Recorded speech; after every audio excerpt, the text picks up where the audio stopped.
Bien, donc c'est avec un très vif plaisir que j'ouvre aujourd'hui la seconde saison de Ralentir Travaux. Seconde saison, comme on dit dans le monde des séries télévisées. Je rappelle pour ceux qui ont raté donc, les épisodes précédents que nous sommes invités ici hors les murs, d'abord par Cynthia Fleury, que je salue amicalement, par également Jean-Claude Dupont, et puis un grand merci à Virgile, toujours à la technique.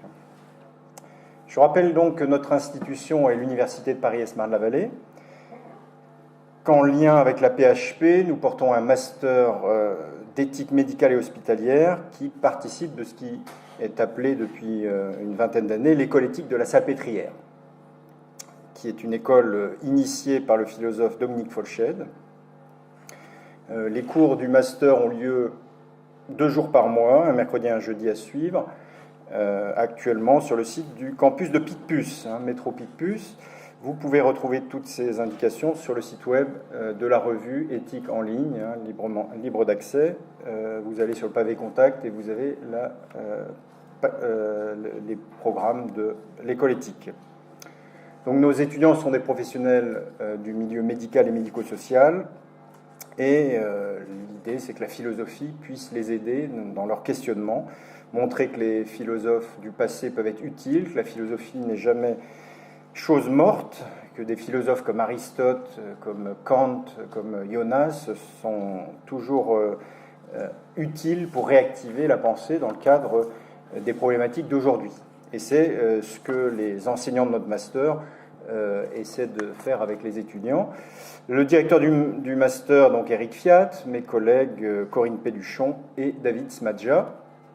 Notre marque de fabrique, c'est donc un effort pédagogique pour rendre accessibles des philosophes du passé qui sont parfois difficiles, les rendre accessibles à des professionnels qui n'ont pas fait de philosophie souvent depuis l'époque de la terminale, enfin philosophie au sens scolaire.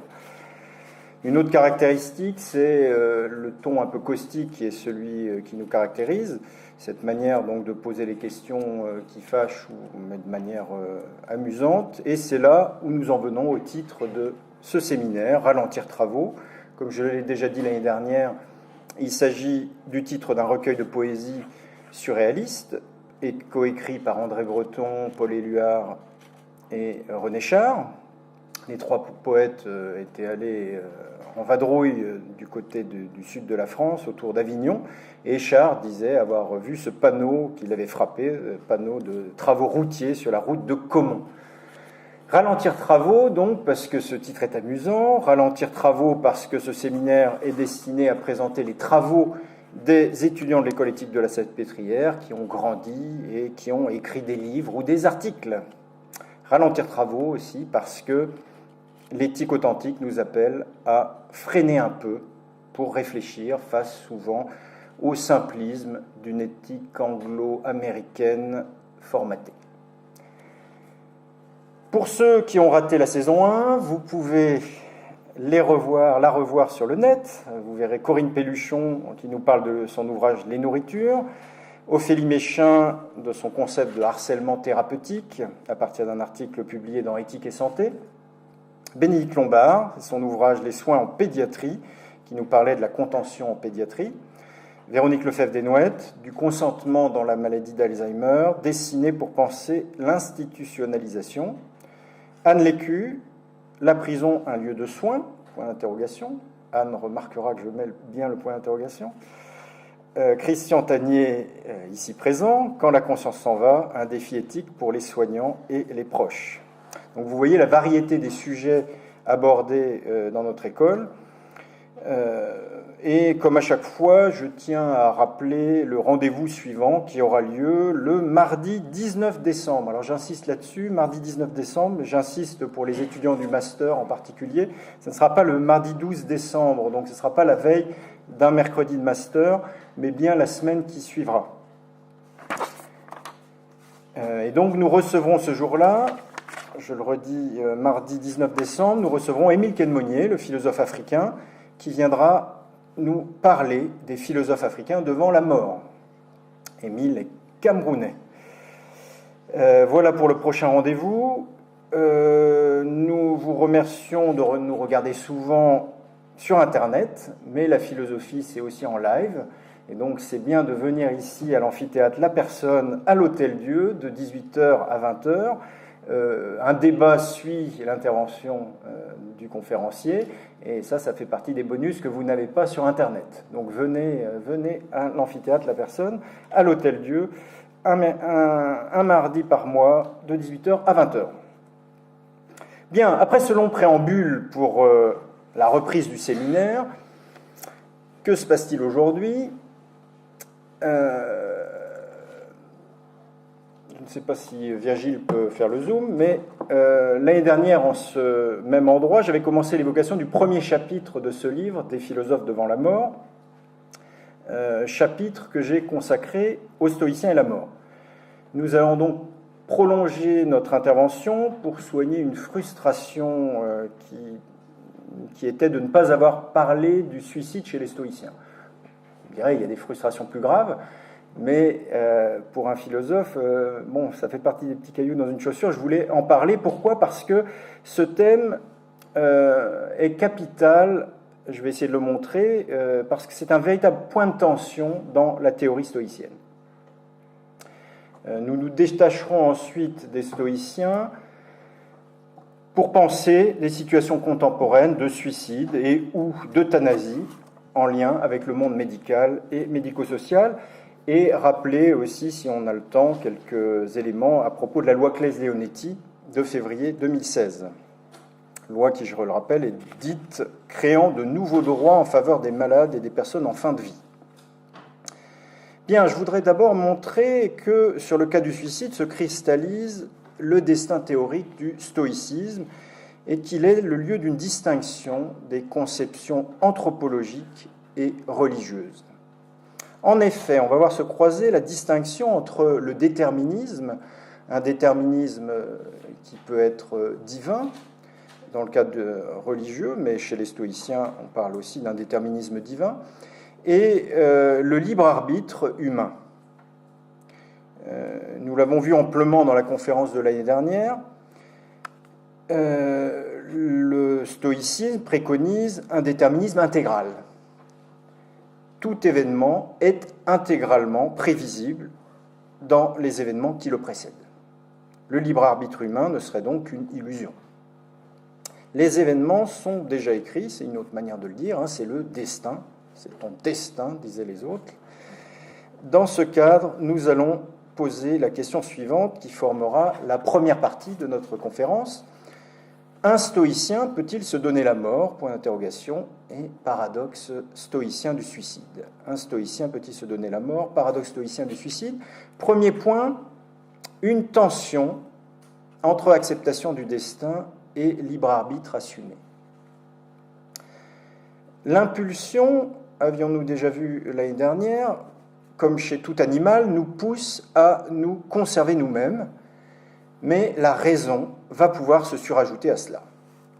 Dans une allégeance intégrale à la nature, pensée comme Dieu, comme destin parfait, le suicide ne devrait pas pouvoir être envisagé. Sans avoir en tête le modèle du destin, on a un philosophe qui l'avait déjà préfiguré, c'était Socrate.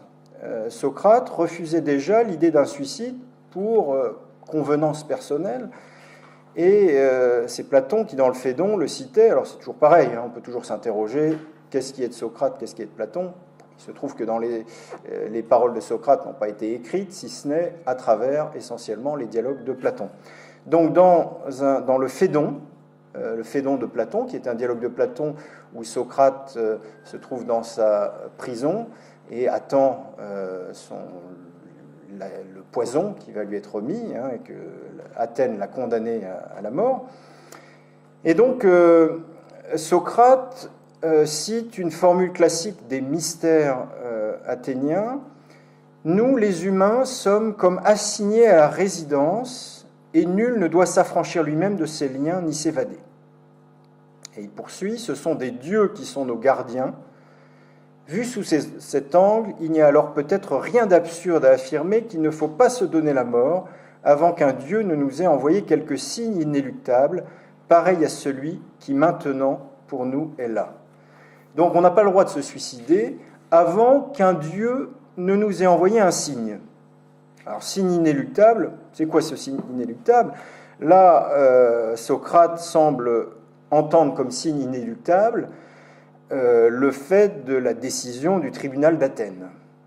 Alors on pourrait lui objecter qu'il avait la possibilité de s'évader. C'est tout l'objet d'un autre dialogue de Platon qui s'appelle le Criton.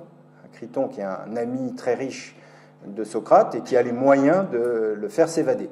Mais vous lirez le Criton pour comprendre pourquoi Socrate ne veut pas s'évader. Et donc on voit ici quelque chose qui s'apparente quand même à une acceptation. Alors ça anticipe chez les stoïciens quelque chose comme l'acceptation d'un destin. Sénèque va, lui, donc un stoïcien romain, va à nouveau frais se confronter à cette question de la légitimité du suicide. Je le cite dans la lettre à Lucilius 70, « On doit compte de sa vie même aux autres, de sa mort à soi seul. La meilleure est celle qui agrée. » Il a l'air assez libéral là-dessus. Nous sommes dans une valorisation de la volonté individuelle. Dans notre comportement de vie, nous aurons un impact sur les autres et donc une responsabilité sociale, ce qui est une conception stoïcienne de l'homme comme animal social, mais notre mort serait de notre seul ressort. Cela pourrait être discuté, en quoi notre manière de mourir n'aurait pas également un impact sur la vie des autres. C'est tout le problème qu'omet entre autres, une association comme l'ADMD, l'Association pour le droit de mourir dans la dignité, qui est de ne pas envisager l'impact sociétal d'une politique que l'on voudrait du pur ressort de l'individu.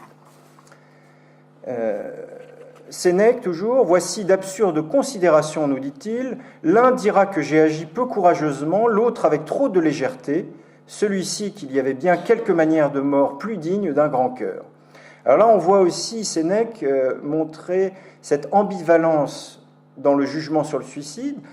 Pour les uns, le suicide est la marque du courage, d'un grand courage, alors que pour d'autres, c'est la marque de la lâcheté. Ambivalence qu'on retrouve assez souvent dans ces jugements. Sénèque évoque ici le qu'en dira-t-on. Veux-tu bien te dire qu'il s'agit d'une décision où l'opinion n'a rien à voir, nous dit-il maintenant. Ne considère qu'un but, te soustraire aussi promptement que possible à la fortune. Du reste, l'acte une fois accompli, les censeurs ne manqueront pas. Tu trouveras jusqu'à des professeurs de sagesse qui dénient le droit d'attenter à sa propre vie, tiennent pour une impiété de se faire le meurtrier de soi-même et veulent qu'on attende pour sortir de la vie l'ouverture fixée par la nature. C'est toujours dans la lettre à Lucilius 70. Cette dernière partie est clairement, à mon sens, adressée à Socrate. Tu trouveras jusqu'à des professeurs de sagesse qui dénient le droit d'attenter à sa propre vie, tiennent pour une impiété de se faire le meurtrier de soi-même et veulent qu'on attende pour sortir de la vie l'ouverture fixée par la nature. On peut vraiment y sentir Socrate, parce que le texte que je vous ai cité précédemment, c'était typiquement cela. Et alors, bon, professeur de sagesse, peut-être qu'il y a un petit peu d'ironie chez Sénèque, quoique quand il parle de Socrate, il en parle de manière valorisée. Mais en tout cas, on a quelque chose comme une critique de ceux des philosophes qui considéraient qu'on n'aurait pas le droit au suicide. Mais je ne suis pas Dieu. Virgile, il y a possibilité de couper le son. Là, on a un son soi-disant assez fort. C'est d'accord. Qui sont un peu usés. D'accord. Voilà, donc désolé. Il y a donc une référence à Socrate, semble-t-il, mais on voit que Sénèque se détache aussi d'une certaine allégeance, peut-être superstitieuse, au destin. Je cite à nouveau la lettre à Lucilius. « Parler ainsi, c'est ne pas comprendre que l'on ferme la route de la liberté. Un des plus grands bienfaits de l'éternelle loi, c'est que, bornant à un seul moyen l'entrée dans la vie, elle a multiplié les issues. Attendrai-je la brutalité de la maladie ou celle de l'homme, alors que je suis en mesure de me faire jour à travers les tourments et de balayer les obstacles? Le grand motif de ne pas nous plaindre de la vie, c'est qu'elle ne retient personne. Tout est bien dans les choses humaines, dès que nul ne reste malheureux que par sa faute. Vivre t'agrée, vis donc, il ne t'agrée pas, libre à toi de t'en retourner d'où tu es venu. Alors, il y a peut-être une certaine brutalité qui pourrait, chez Sénèque ici, qui pourrait se traduire en pastichant des slogans contemporains et qui donnerait ta vie, aime-la ou suicide-toi. Ça fait un petit peu ça. Mais la proposition de cette alternative ne semble pas si stoïcienne que cela. On voit que Sénèque est parfois en décalage avec ce qui pourrait être une orthodoxie stoïcienne. Pourquoi ? Parce que le stoïcisme semblerait nous habituer à supporter toute épreuve avec abnégation en se disant qu'il s'agit du destin. On peut repérer avec le texte de Sénèque qu'il y a donc cette tension entre une affirmation de l'acceptation jusqu'au boutiste de la douleur par le sage et l'assomption que le sage décide de la douleur ou non, envisageant alors finalement une sorte de lâcher-prise avant l'heure. Mais il y aurait une différence à faire, et j'en reparlerai après, entre une douleur produite par la nature et une douleur produite par un tyran. Parce que je peux assumer une douleur produite par un tyran en tant que je lui prouve que ce n'est pas lui qui décide fondamentalement de ma vie.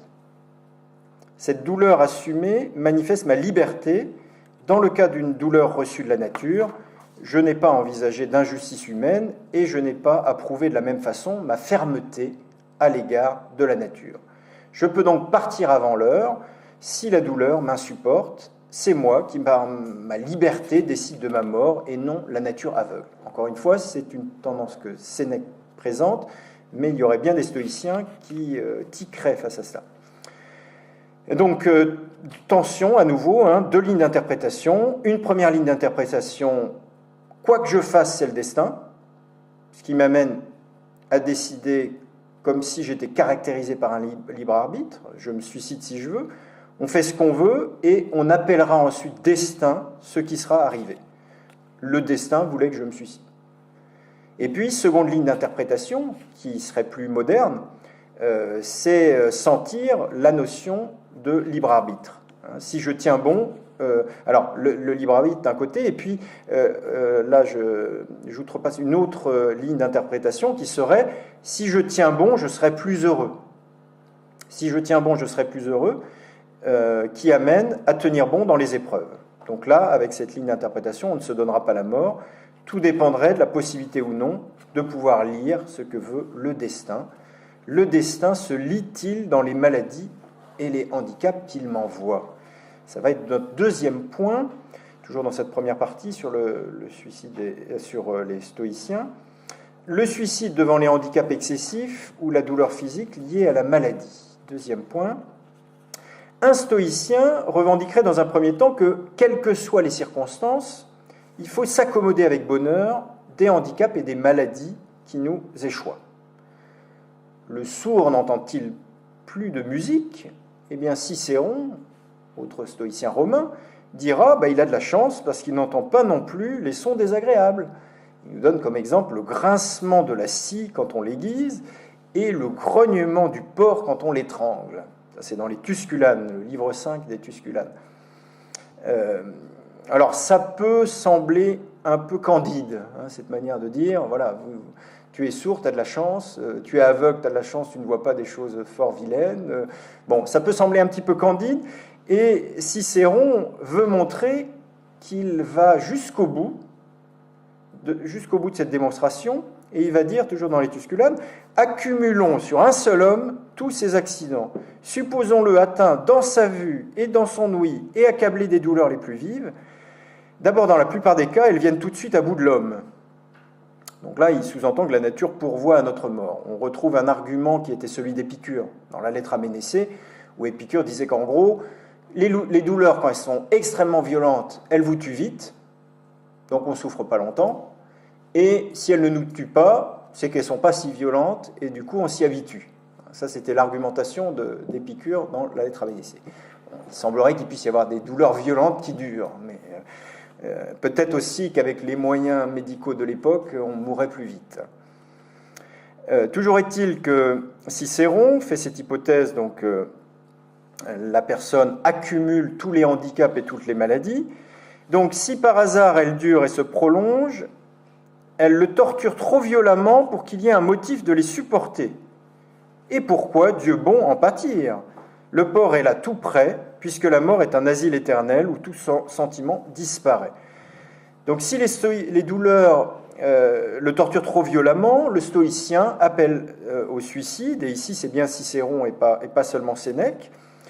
Si notre handicap nous impose trop de souffrance et nous empêche de réaliser ce qui caractérise une vie humaine authentique, nous quitterons la vie par le suicide sans jamais avoir été amoindris par les événements, en parfait stoïcien. Il y aura donc toute une tradition où la douleur excessive, en particulier les maux de la vieillesse, pourront être envisagés comme une raison valable pour se suicider. Alors comment le justifier néanmoins sans que cela soit vu comme une lâcheté devant les événements? S'il me manque les conditions matérielles nécessaires à l'action vertueuse, qui requiert que je sélectionne les choses en accord avec la nature et que je rejette leurs opposés, alors le suicide devient la fonction propre du sage. La rationalité du suicide au bon moment fait partie de la doctrine stoïcienne. Et ici, on les opposera à la position du sage épicurien qui ne verra pas cet aspect-là.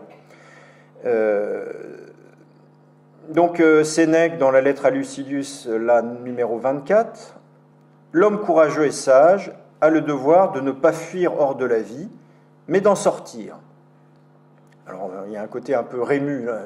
Je ne fuis pas, je la quitte. Voilà, c'est pas. Mais Sénèque est dans la continuité de ce qu'il vient de nous dire. Il y a une tension entre l'idée que le sage choisit son propre tempo, valorisation de la volonté, et l'idée qu'il respecte le tempo du destin. Ça va être toujours cette ambivalence qu'on repérera. Diogène Laërce retranscrit la même idée dans la vie des philosophes illustres, dans le livre 7 qui est consacré aux stoïciens. Les stoïciens disent que le sage s'ôtera lui-même la vie en un geste de raison s'il est soumis à une douleur trop aiguë, à des infirmités ou à des maladies incurables. Alors à ces propos théoriques peuvent être jointes toute la série des fins de vie des grands stoïciens, fins de vie légendaires mais parfois clairement avérées. Alors commençons avec la mort du fondateur du stoïcisme lui-même, qui n'est pas très connu. Quand on parle des stoïciens, là on parle de Cicéron, de Sénèque, on parle de Marc Aurèle, d'Épithète, donc ça ce sont des stoïciens très connus. Zénon de Citium, souvent inconnu au bataillon, c'est pourtant le fondateur du stoïcisme. Alors il n'est pas très connu parce qu'on n'a gardé quasiment aucun texte. Tous ces textes ont disparu. Stoïcien grec, qui fonde l'école du Portique à Athènes, au IVe siècle, IIIe siècle, IVe siècle avant Jésus-Christ, et qui, va vivre longtemps. On nous dit, toujours dans Diogène Laërce, il mourut âgé de 98 ans, en ayant toujours vécu sans connaître la maladie et en bonne santé. Donc, le stoïcisme, ça conserve. Alors, Diogène Laërce nous dit, en sortant de l'école, ça devait être donc le Portique, l'école du Portique, il achopa et se brisa le doigt. Frappant la terre de la main, il prononça le vers tiré de Niobé, qui est un poète, c'est un texte du poète Timothée de Milet. Il prononça le vers tiré de Niobé, « J'arrive, pourquoi m'appelles-tu » Et aussitôt il mourut en retenant sa respiration. Alors, le traducteur émet des doutes quant à la possibilité qu'on puisse se faire mourir en arrêtant de respirer. Du coup, certains traducteurs, pour rendre la chose plus plausible, disent « il s'étrangla ». On a ça chez Genaille, la traduction de Genaille. Ou bien vous avez chez Breillet, dans la Pléiade, « il mourut subitement d'étouffement ».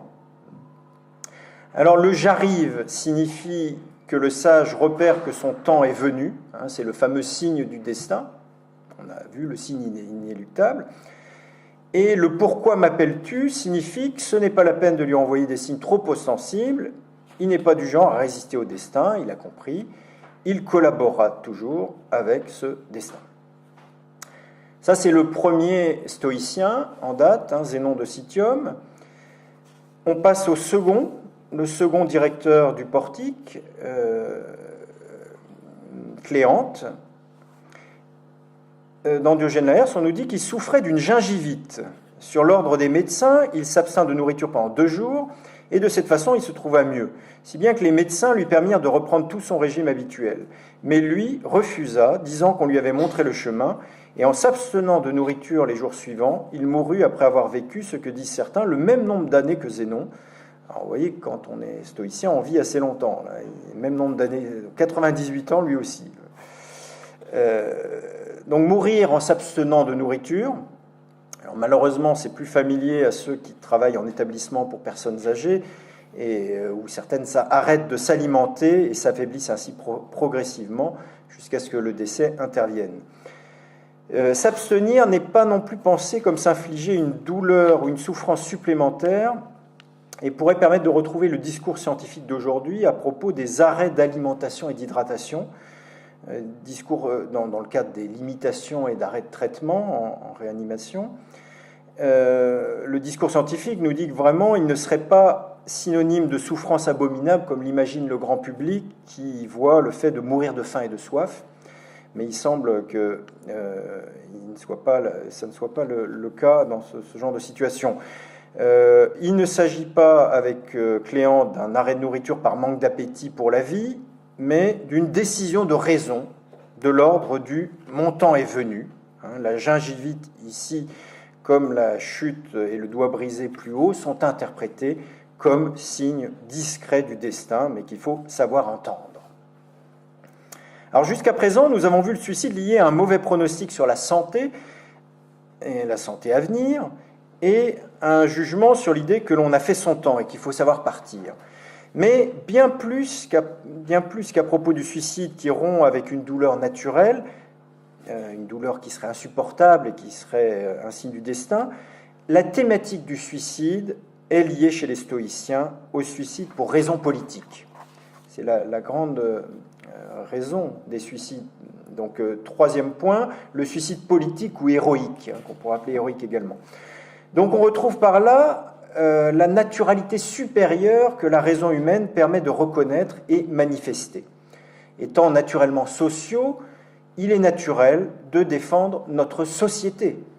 Et Cicéron, dans le De Finibus, le défunt, le rappelle, c'est par nature que nous plaçons l'intérêt commun avant l'autre. Cela explique qu'on loue celui qui affronte la mort pour la République, puisqu'il convient que notre patrie nous soit plus chère que nous-mêmes.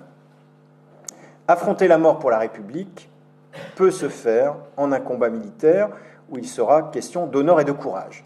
Ce n'est pas un suicide, mais notre société se trouvera parfois renforcée par notre suicide. Diogène Laërce, les stoïciens disent que le sage s'ôtera lui-même la vie en un geste de raison pour sa patrie et pour ses amis. Donc s'ôter la vie pour sa patrie peut avoir du sens, manière par exemple de refuser une allégeance à une puissance illégitime. On peut d'ailleurs faire ici un parallèle entre stoïcisme et bouddhisme. Le bouddhisme, il y a beaucoup de ponts à faire entre ces... Quand on parle des sagesses orientales, on a dans une sagesse qui est véritablement occidentale, avec le stoïcisme, un lien assez net. Donc le bouddhisme interdit le suicide. On a cette manière aussi d'accepter les événements, comme décrite chez les stoïciens, et donc accepter le destin qui m'échoit. Que dire alors des Tibétains qui s'immolent devant le pouvoir chinois? Donc l'explication, c'est que dans une situation où on ne peut même plus pratiquer librement sa religion, l'immolation devient possible. La non-violence prêchée par le Dalai Lama est entrée dans la conscience des Tibétains, ce qui fait du suicide par le feu l'expression de la résistance la plus intense qui soit, tout en restant dans le cadre du principe de non-violence. Et certains témoins disent que ces immolations ont redonné aux Tibétains un incroyable sentiment d'espérance. Ils ont forgé une conscience commune et réveillé une volonté de résistance. Mais revenons à l'Antiquité et à cette idée qu'un suicide peut avoir du sens pour la patrie. Le problème, c'est que le tyran pratique lui-même souvent ce qu'on pourrait appeler un suicide assisté, avec des guillemets, un suicide assisté pour les collaborateurs non suffisamment serviles. Vous avez une cohorte de soldats qui vient chez vous à l'heure du thé et qui vous dit « bon, ben maintenant tu vas te suicider ». Un peu la technique des tyrans, et c'est ce qui va se passer avec Sénèque. Donc Sénèque nous dit qu'il est des circonstances où même si la mort est assumée imminente, si c'est qu'on a porté l'arrêt, le sage ne prêtera pas les mains à son supplice, à son dessein propre de mourir, il le prêterait. Folie de mourir par peur de la mort, folie de mourir par peur de la mort, nous dit Sénèque. Donc c'est pour ça qu'il ne faudrait pas faire d'anachronisme parfois avec des positions d'aujourd'hui. Voici venir celui qui doit tuer, attends, pourquoi devancer ? Il faut attendre la mort donnée par le bourreau pour prouver que ce moment ne nous impressionne pas. Sénèque encore, dans la même lettre 70 à Lucilius, quand l'ordre de mort vient d'une puissance extérieure, on ne saurait décider en thèse générale s'il faut devancer le moment ou l'attendre. Nombreux sont les cas d'espèce qui peuvent faire pencher la décision pour ou contre. Quand on a le choix entre une mort accompagnée de torture et une mort simple, commode, pourquoi ne pas s'adjuger cette dernière ? Je choisirai le navire sur lequel je dois embarquer, la maison où je dois loger.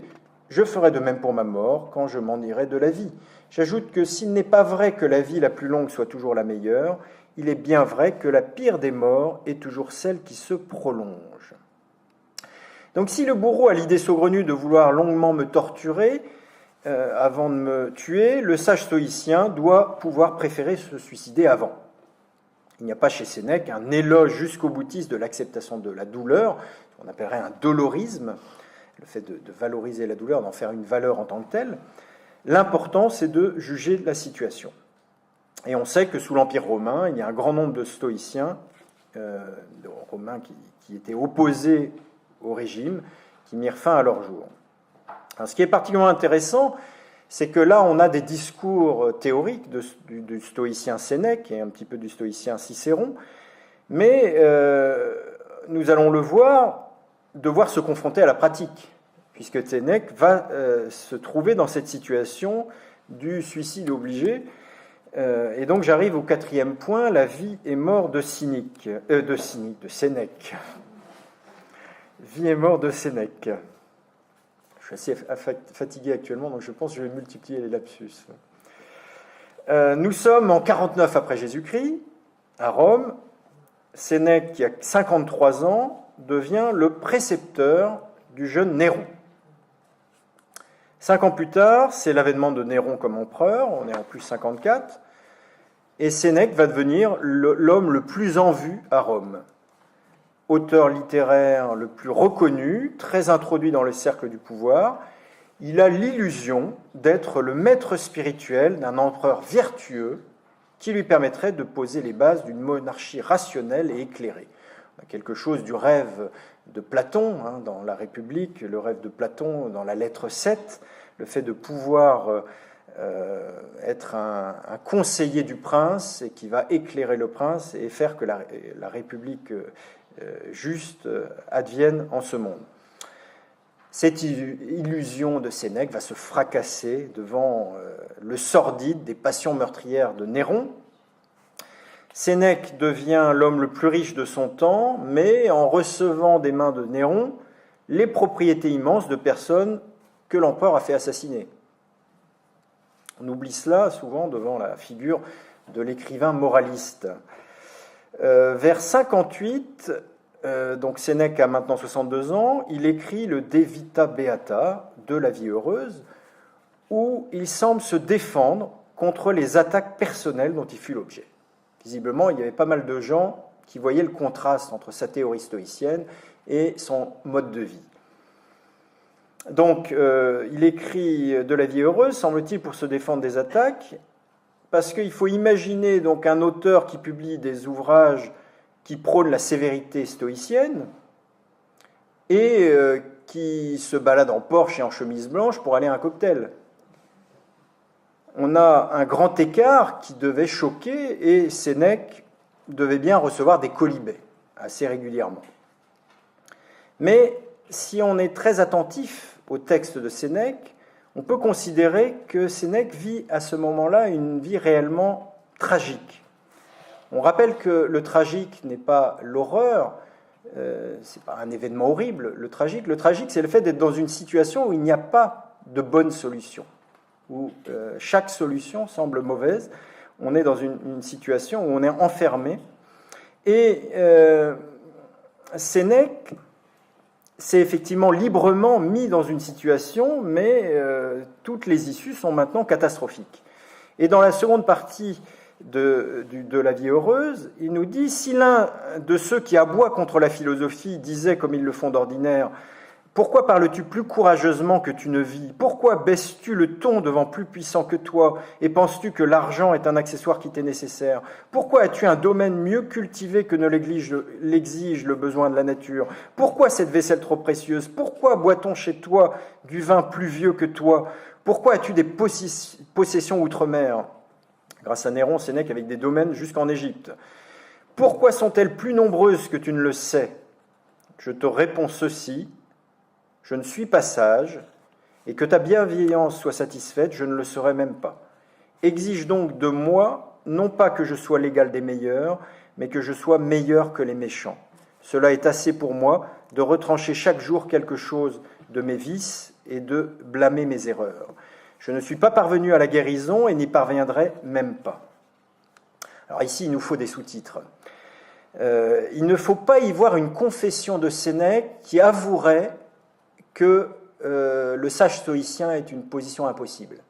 Ce n'est pas ce qu'il est en train de dire. Bien que le texte semble le dire, ce n'est pas ce qu'il est en train de dire. Il n'y a pas impossibilité d'atteindre l'état de sage stoïcien, parce que sinon, il corroborerait les objections qui étaient faites à l'égard du stoïcisme à l'époque, qui était que le sage était un idéal inaccessible pour l'être humain. Non, donc ce que dit Sénèque, c'est qu'il ne sera jamais sage tant qu'il ne quittera pas le cercle du pouvoir. Donc, contrairement aux apparences, il ne s'agit pas d'un constat de sa propre faiblesse, mais d'une conscience vive qu'il est tragiquement pris dans un piège. Toujours dans la suite du texte, « C'est de la vertu, non de moi que je parle, et lorsque j'invective les vices, c'est en premier lieu aux miens que je m'adresse. Quand je le pourrais, je vivrai comme il le faut. » Quand je le pourrais, je vivrai comme il le faut.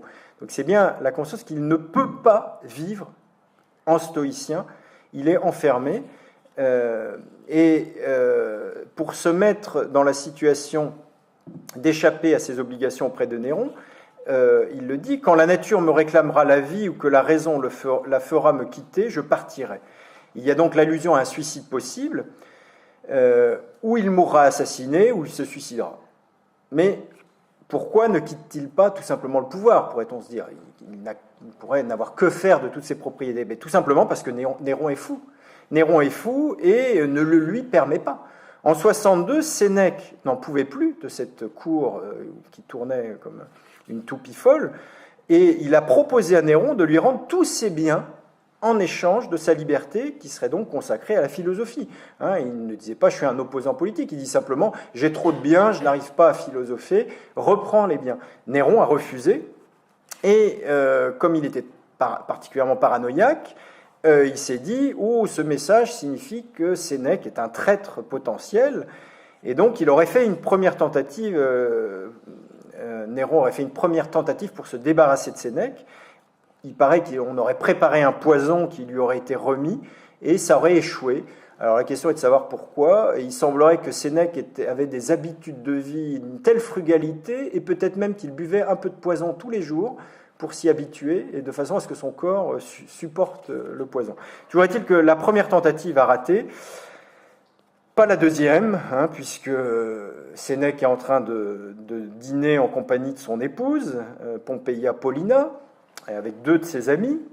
Et là, vous avez le tribun de la cohorte prétorienne, Gavius Silvanus, qui arrive et qui lui fait part des instructions de l'empereur, qui l'invite à se donner la mort. Alors là, je vous lis les passages de Tacite, qui, dans les Annales, nous raconte cet épisode. Donc le philosophe, face à ses disciples, lui, sans se troubler, réclame les tablettes de son testament. Et devant l'opposition du centurion, se tournant vers ses amis, il les prend à témoin, puisqu'on lui interdisait de reconnaître leur service, qu'il leur laisse le seul bien qui lui reste, et néanmoins le plus beau, l'image de sa vie. S'ils en gardaient le souvenir, leur inaltérable amitié y trouverait satisfaction dans le renom de vertu. En même temps, devant leurs larmes, tantôt sur le ton de la conversation, tantôt avec plus de sévérité, à la manière d'un censeur, il les rappelle à la fermeté, leur demandant avec instance où étaient les préceptes de sagesse, où était la pensée méditée pendant tant d'années pour faire face à l'adversité. En effet, à qui la cruauté de Néron était-elle inconnue? Il ne lui restait rien d'autre à ajouter, après le meurtre de sa mère et de son frère, que la mort de celui qui l'avait éduqué et instruit. Et là intervient un épisode où on a Sénèque face à sa femme. Après ces recommandations et d'autres semblables qui pouvaient s'adresser à tous, il embrasse sa femme et, un peu attendri, en dépit de sa force d'âme présente, il prie et supplie sa femme de tempérer sa douleur, de ne pas l'entretenir éternellement, mais de trouver dans la contemplation d'une vie vouée à la vertu de nobles consolations à la privation d'un mari. Elle, au contraire, affirme qu'il lui faut aussi mourir, et elle réclame une main pour en finir. Alors Sénèque, ne voulant pas être contraire à la gloire de son épouse, et aussi par amour, afin de ne pas abandonner aux outrages celle qu'il chérissait par-dessus tout, « Je t'avais montré, lui dit-il, les douceurs de la vie, toi tu préfères la gloire de la mort, je ne serais pas jaloux du mérite d'un tel exemple, qu'une égale fermeté caractérise pour nous deux un trépas aussi courageux, et qu'un éclat supérieur embellisse ta fin. » Donc là, on a une parité qui est déjà acquise. On voit que hommes et femmes doivent pouvoir se suicider à égalité. Tout le monde, dans le monde romain a pu amener à accepter de la femme des attitudes qui, par le passé, n'auraient eu de sens que pour un homme. Après cela, du même coup, il s'ouvre avec le fer. Là, ça va être hardcore. Ceux qui sont un peu fragiles peuvent se boucher les oreilles, se mettre de la cire dans les oreilles comme Ulysse. Après cela, du même coup, il s'ouvre avec le fer les veines du bras. Sénèque, devant le lent écoulement du sang qui affectait son corps sénile et affaibli par les privations, se rompt aussi les veines des jambes et des jarrets. Épuisé par de cruelles tortures, ayant peur de briser par sa souffrance le courage de son épouse, et lui-même, en voyant les tourments de sa femme, de s'abandonner à la faiblesse, il la persuade de se retirer dans une autre chambre, et même au moment fatal, gardant toute la maîtrise de son éloquence, il appela ses secrétaires et leur livra longuement ses réflexions. Alors évidemment, dans tout ce texte, on a visiblement une scène de genre, comme on dit. Scène de genre, c'est assez réécrit. Tacite veut héroïser la mort de Sénèque, mais il y a quand même des éléments qui devaient être avérés, puisqu'il y avait des témoins. Il y avait les amis de Sénèque qui étaient là.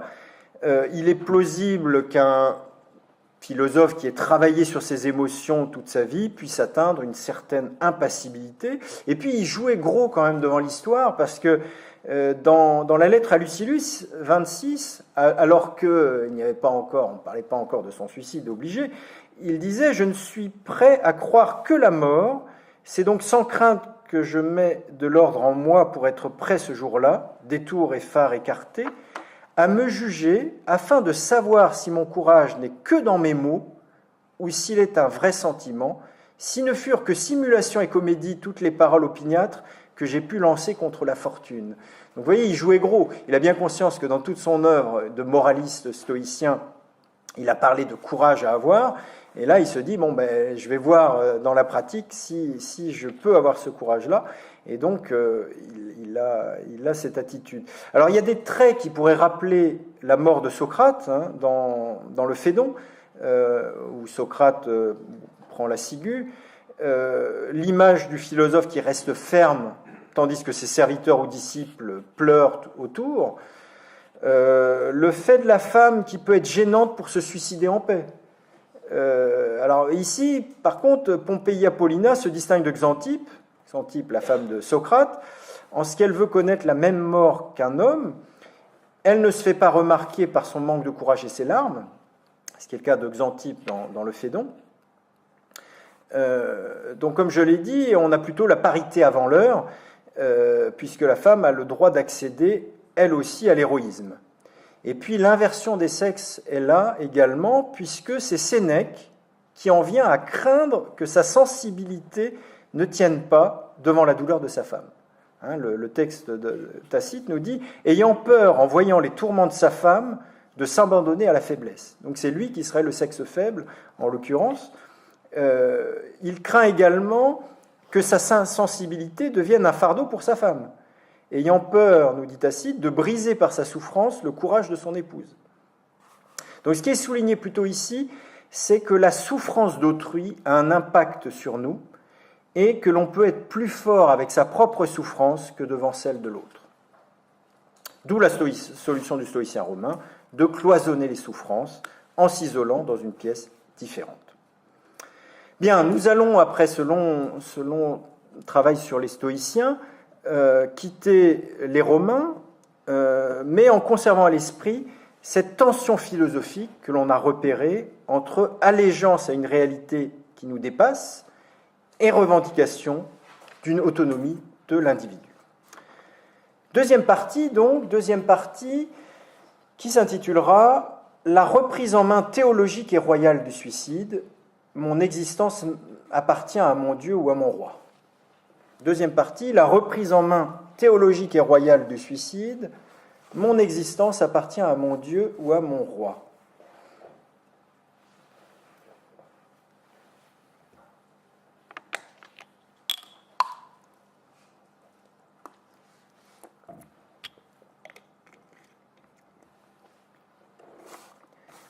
On quitte le monde romain et on pense ici à la manière dont les Écritures, que ce soit dans la loi mosaïque ou dans les évangiles, sont remarquables en tant qu'elles n'interdisent nulle part le suicide.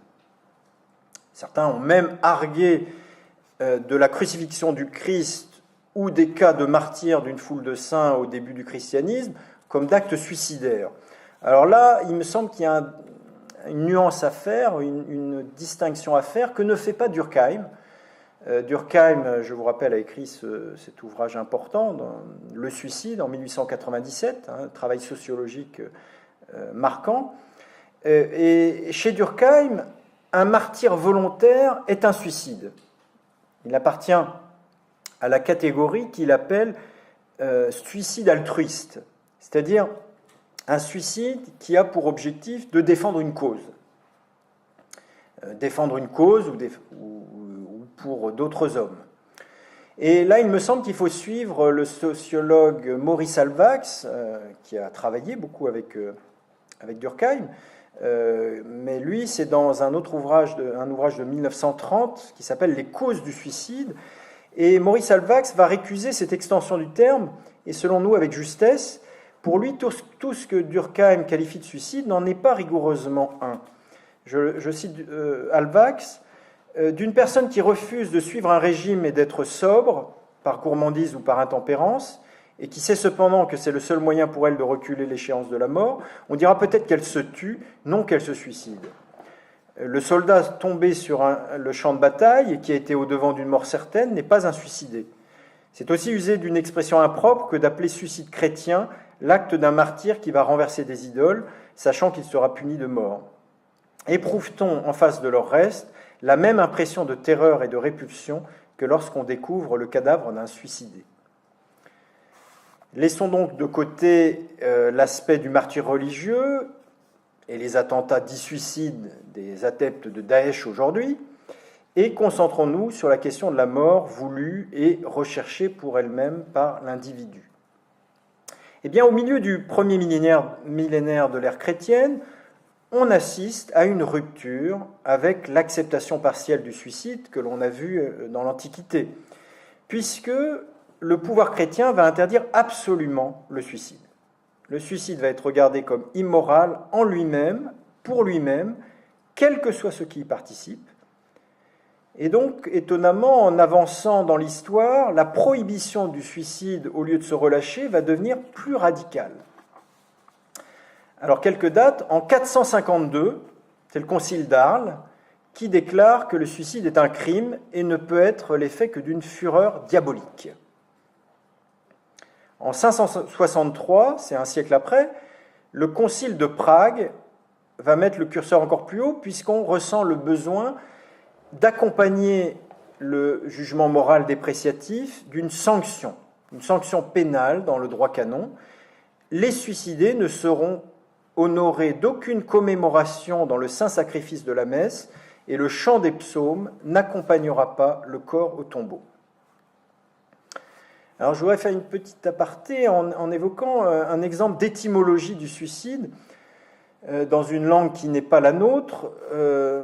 Sur cette période du début de l'ère chrétienne se déploie la langue arménienne dans sa version écrite. Et c'est une langue extrêmement bien construite, très logique. Et pour le suicide, elle use du terme ansnaspan. Ansnaspan.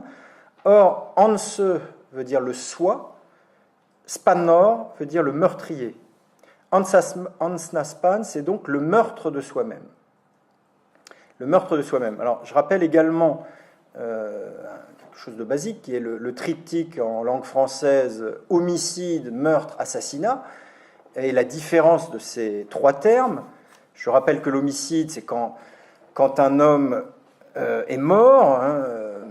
Par exemple, vous êtes sur le toit d'une maison, du fait de votre mouvement, il y a une tuile qui tombe et qui tue un homme qui marche en dessous. Là, on a affaire à un simple homicide. Il n'y a pas eu de volonté de tuer. Il y a bien mort d'homme, vous êtes bien responsable quelque part, mais sans cette volonté de tuer. Vous tombez sur l'amant de votre femme et vous le tuez, c'est un meurtre. Pourquoi ? Parce qu'il y a bien une volonté de tuer, mais il n'y a pas de préméditation. L'émotion du moment peut avoir produit un acte que l'on ne réaliserait pas à froid. Troisième cas de figure, vous avez préparé soigneusement le fait d'abattre votre chef de bureau, c'est un assassinat. Voilà. Triptyque, homicide, meurtre, assassinat.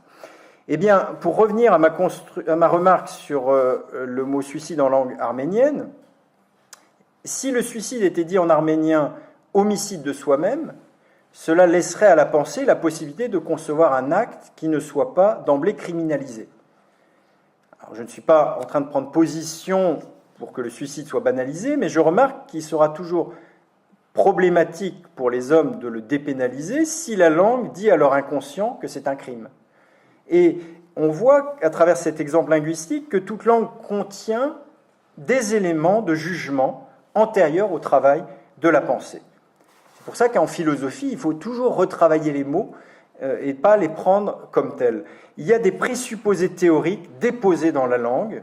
Alors, de manière malveillante, on dirait qu'il y a une idéologie déposée dans la langue. C'est pourquoi les revendications pour modifier certaines caractéristiques d'une langue qui semblent, par exemple, genrées.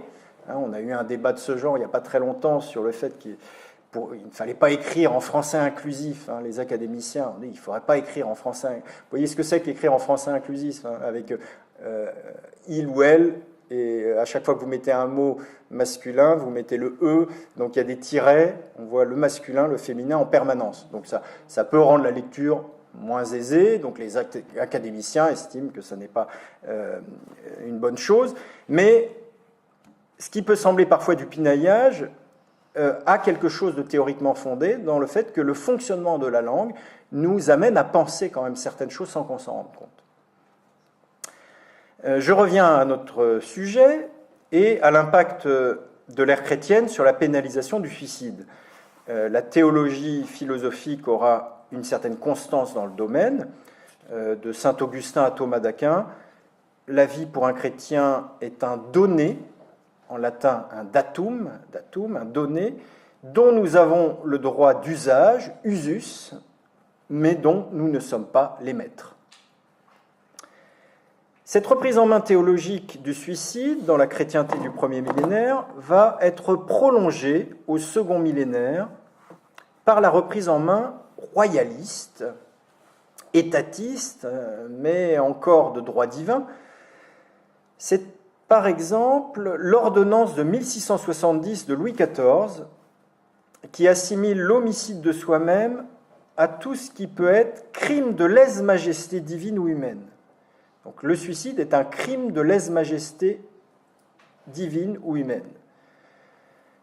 Ce passage du lèse-majesté divine au lèse-majesté humaine ménage à l'horizon une transition laïcisée. En effet, avec le recul de la religion et la loi de séparation de l'Église et de l'État en 1905 en France, c'est la société qui pourra se considérer lésée par un suicide et plus Dieu ou le roi. Et on verra Durkheim argumenter en ce sens. Je cite Durkheim dans Le Suicide. « Il appartient sans doute à la culture occidentale, dans son évolution des 3 derniers siècles, d'avoir fondé une science de l'homme sur la moralisation de ce qui avait été autrefois pour elle le sacré. » Donc, on conserve certains comportements, mais ils n'ont plus l'étiquette sacrée, ils ont l'étiquette d'une moralisation socialisée. Donc, paradoxalement, Durkheim ne défend pas l'idée que le suicide serait enfin accessible à l'individu après une dépossession théologique de plusieurs siècles.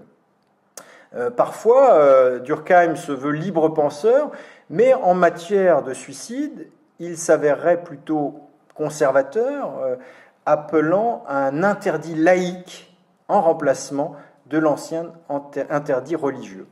On voit finalement Durkheim se raidire contre le suicide, mais pour ce qu'il veut être des raisons sociologiques.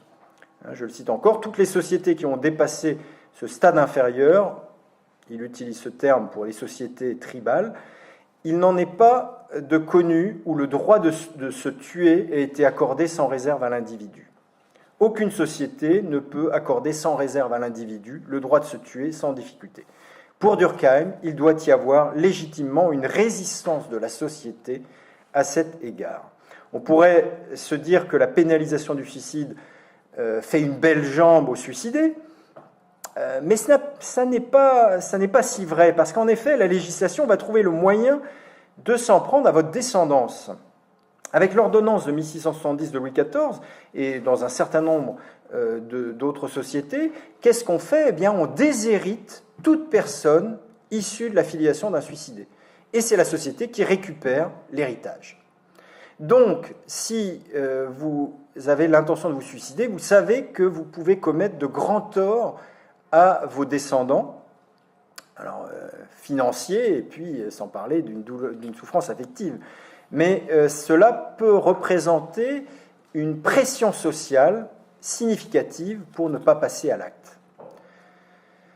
Bien, après avoir évoqué ce courant fort qui, dans l'histoire, a considéré que l'homme n'est pas maître absolu de ce don qu'est l'existence, intéressons-nous au courant qui a revendiqué une autonomisation du sujet. Troisième partie, un mouvement pour magnifier l'autonomie du sujet, avec des guillemets, l'individu est son seigneur et maître. Un mouvement pour magnifier l'autonomie du sujet, l'individu est son seigneur et maître. L'homme, alors dans le vocabulaire d'aujourd'hui, c'est la revendication de l'autonomie pensée de manière anglo-américaine, la possibilité du sujet de décider pour lui-même, y compris quand cela entre en contradiction avec des valeurs sociales, traditionnelles, voire raisonnables. Premier point, rompre avec l'allégeance à un déterminisme divin.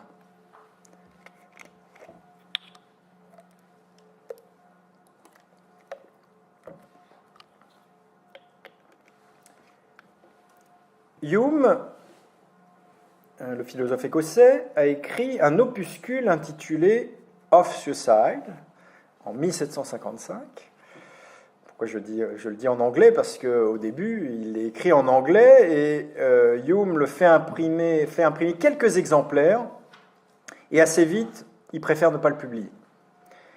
Mais il y a un petit malin qui est le baron d'Holbach qui, en 1770, sans le consentement de Hume, va traduire l'ouvrage du suicide en français et le publier en France. Donc, le baron d'Holbach est un athée notoire, ce qui va valoir à Hume une réputation immédiatement scandaleuse, alors que Hume n'est pas encore mort. Hume va décéder en 1776, là on est en 1770, donc dans les 6 dernières années de sa vie. En France, on a connaissance de cet ouvrage, et ça passe en Angleterre aussi. Le livre sera véritablement publié en anglais un an après la mort de Hume, dans une version sans nom d'auteur et sans nom d'imprimeur. Ce qui montre quand même que l'imprimeur se doutait qu'on allait lui vouloir du mal si on estimait de toute façon que c'était un livre qui n'était pas publiable. Alors pourquoi ? Parce que dans cet opuscule, Hume va revendiquer la liberté de toute créature à choisir ce qui lui semble le meilleur pour elle, et en particulier le suicide si elle le juge ainsi. Pour Hume, si le suicide était impie, on ne comprendrait pas que Dieu ait donné un tel pouvoir à sa créature. Pourquoi donner ce pouvoir si c'est pour ne jamais en user ? Le libre arbitre est donné pour pouvoir s'opposer à la nécessité naturelle quand elle veut abréger notre vie ou quand elle s'évertue à la prolonger contre notre volonté. Je cite Hume, « Si disposer de la vie humaine était l'apanage du Tout-Puissant, au point que ce serait empiéter sur son privilège que de vouloir pour les hommes disposer de leur vie, il serait aussi criminel d'agir pour préserver leur vie que d'agir pour y mettre un terme. Si je détourne une pierre qui me tombe sur la tête, je perturbe le cours de la nature, et je pénètre indûment dans le domaine privé du Tout-Puissant, en prolongeant mon existence au-delà de la période qui, selon les lois générales de la matière et du mouvement, lui avait été assignée. Il n'y aurait pas de crime pour moi à détourner le Nil ou le Danube de leur cours, à supposer que je fusse capable de telles réalisations.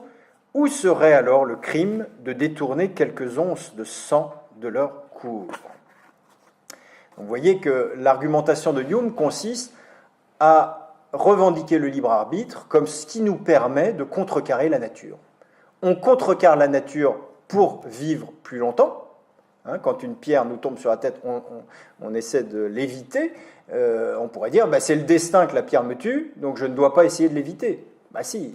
Donc, ce que dit Hume, c'est que ce n'est pas fair play. Pourquoi on reprocherait le libre arbitre dans un sens et pas dans l'autre ? Donc, s'opposer à la nature quand la créature en sent le besoin, c'est le propre du libre arbitre. Il est donné à la créature humaine pour qu'elle défende sa vie ou l'abrège selon les circonstances rencontrées. Hume prend alors comme témoin de moralité les philosophes de l'Antiquité. Ça ne nous étonne pas, puisqu'on a vu évoquer la thématique du suicide possible dans l'Antiquité. Tâchons ici, nous dit Hume, de rendre aux hommes leur liberté native en examinant les arguments courants contre le remède et en montrant que cette action peut être exempte de toute accusation de crime ou de blâme, en accord avec les sentiments de tous les philosophes de l'Antiquité. Bien, mes deuxième petit point, que j'intitulerai « Faire de la douleur ressentie par l'individu l'ennemi numéro 1 ». Faire de la douleur ressentie par l'individu l'ennemi numéro 1. En enrôlant sous sa bannière les philosophes de l'Antiquité, Hume ne voit quand même pas assez, ou il ne le dit pas, qu'entre lui et eux, il y a eu un changement capital. Ce changement capital, c'est quoi ? C'est que la douleur peut être un motif de suicide pour Hume, et c'est le motif de suicide principal, alors que dans le stoïcisme, c'est surtout le déshonneur qui l'est. Hume nous parle donc de l'horreur de la douleur. Quand l'horreur de la douleur l'emporte sur l'amour de la vie, quand une action volontaire anticipe l'effet de cause aveugle, c'est seulement en conséquence de ses pouvoirs et de ses principes qu'il a mis dans ses créatures. Alors, il y a certes chez les stoïciens, que nous avons vu, des formulations qui pourraient sembler appartenir à ce mouvement prôné par Hume d'un suicide dépénalisé, ce qui, de manière contemporaine, pourrait englober le suicide assisté et l'euthanasie. Mais il y aurait cependant anachronisme, parce que ce qui distingue les stoïciens des partisans de l'euthanasie ou du suicide assisté, c'est le fait qu'ils ne vivent pas dans la phobie de la maladie et de la souffrance, ce qui est un peu l'état d'esprit de nos contemporains. On peut remarquer, et c'est un Hollandais, Buitendijk, à voir comment on écrit le nom exactement, donc un penseur hollandais qui a développé le concept d'algophobie. Algophobie, c'est l'idée que notre civilisation aurait développé de plus en plus la difficulté à résister à la douleur. Et quelqu'un comme David Le Breton le décrit très bien. Je cite David Le Breton dans son Anthropologie de la douleur. « Le seuil de tolérance décroît au fur et à mesure que les produits antalgiques se banalisent. La demande d'anesthésie connaît une faveur grandissante en lien avec le pouvoir discrétionnaire de la médecine sur les corps, mais aussi avec le retrait de la valeur autrefois associée à la résistance personnelle. Les sondages révèlent que la peur de souffrir suscite un effroi nettement supérieur au fait même de mourir. La douleur est aujourd'hui un non-sens absolu, une pure torture. Elle traduit l'irruption du pire que la mort dans une société qui n'intègre plus ni la souffrance ni la mort comme des données de la condition humaine. » Donc vous voyez la différence par rapport aux stoïciens. C'est que lorsque nous lisons les textes des stoïciens, nous lisons des textes de personnes qui se sont forgées en s'habituant à des douleurs qui nous paraîtraient insupportables.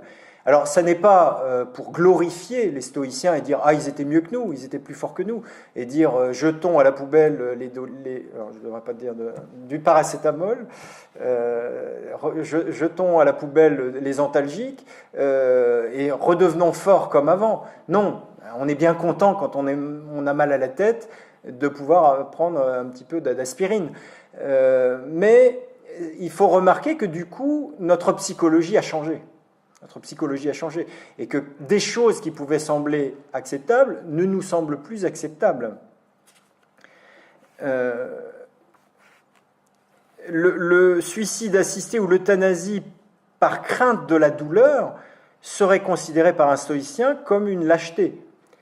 Mourir avant de mourir pour ne pas sentir de douleur, c'est pour un stoïcien indigne d'un homme qui pourra encore exprimer sa vertu pendant quelques jours ou quelques mois.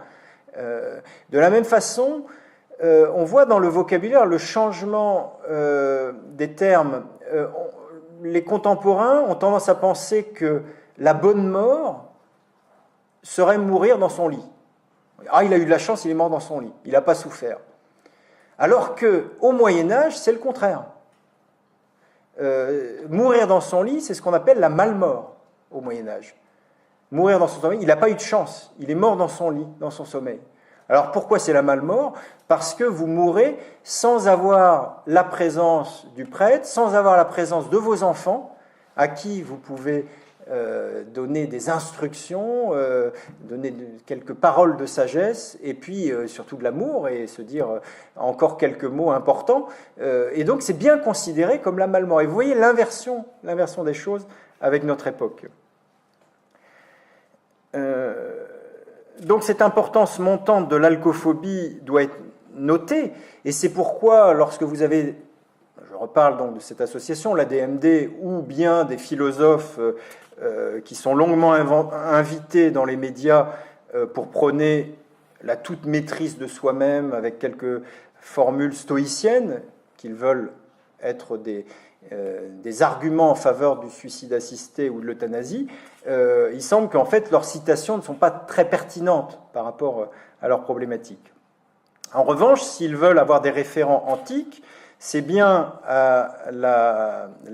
aux juristes romains qu'ils pourraient faire appel, parce que dans le droit romain classique, à l'époque impériale, est stipulé, d'abord que ceux qui se suicident se verront confisquer leurs biens, mais il y a plusieurs exceptions qui sont stipulées, et elles sont intéressantes, ces exceptions. Première exception, le dégoût de la vie. S'il est avéré que vous vous êtes suicidé par dégoût de la vie, eh bien on ne va pas vous spolier de vos biens, enfin spolier vos descendants de vos biens. Deuxième motif pour ne pas vous spolier vos ayants droit, le désir de se dérober à la maladie. Donc là, clairement, on voit quand même cet aspect, on a le droit de se suicider si la maladie est trop difficile pour nous. Donc le désir de se dérober à la maladie, le désir de se dérober à la souffrance, le chagrin causé par la mort d'un fils. Donc vous voyez des différents cas de figure qui sont quand même dans le droit romain et qui permettent, qui autorisent le suicide. Mais en même temps, attention, parce qu'il faut remarquer qu'il est interdit à l'individu de choisir ce qu'il veut. C'est bien l'État qui autorise à le faire. C'est l'acte n'est immoral que quand il est tout entier fait par les particuliers et que les organes de la vie collective n'y ont pas collaboré. Donc c'est bien l'État qui définit ce qui est acceptable et ce qui ne l'est pas. Une autre approche de la modernité, c'est une... Bon, ça sera mon troisième point. Une autre approche de la modernité, c'est une biologisation psychiatrique qui efface le péché. Une biologisation psychiatrique qui efface le péché. À partir du XIXe siècle, le discours théologique est remplacé par le développement de la psychiatrie. Le suicide n'est plus un péché, mais un désordre mental. Alors on sait que le suicide a déjà commencé à être dépénalisé en France au cours du fin du XVIIIe, début du XIXe, comme dans beaucoup de pays européens. Ce changement témoigne d'une évolution des sensibilités, la mort volontaire n'étant plus perçue comme une honte familiale, mais comme un drame personnel qui appelle la solidarité. Le suicide fait moins peur, on n'y voit plus la main du diable, l'interprétation religieuse est progressivement remplacée par un discours médical sur la mélancolie et la folie.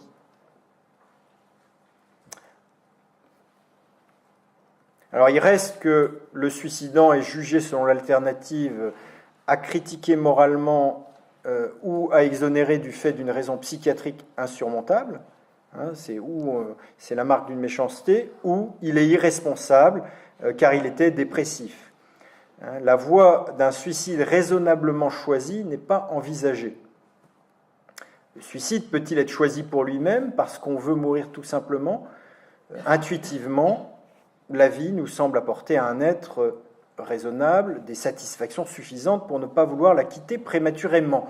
Alors on a William James qui nous dit avec un humour très british, bien qu'il soit américain, notre candidat au suicide peut déjà entrevoir une réponse encourageante à ses doutes sur la valeur de la vie.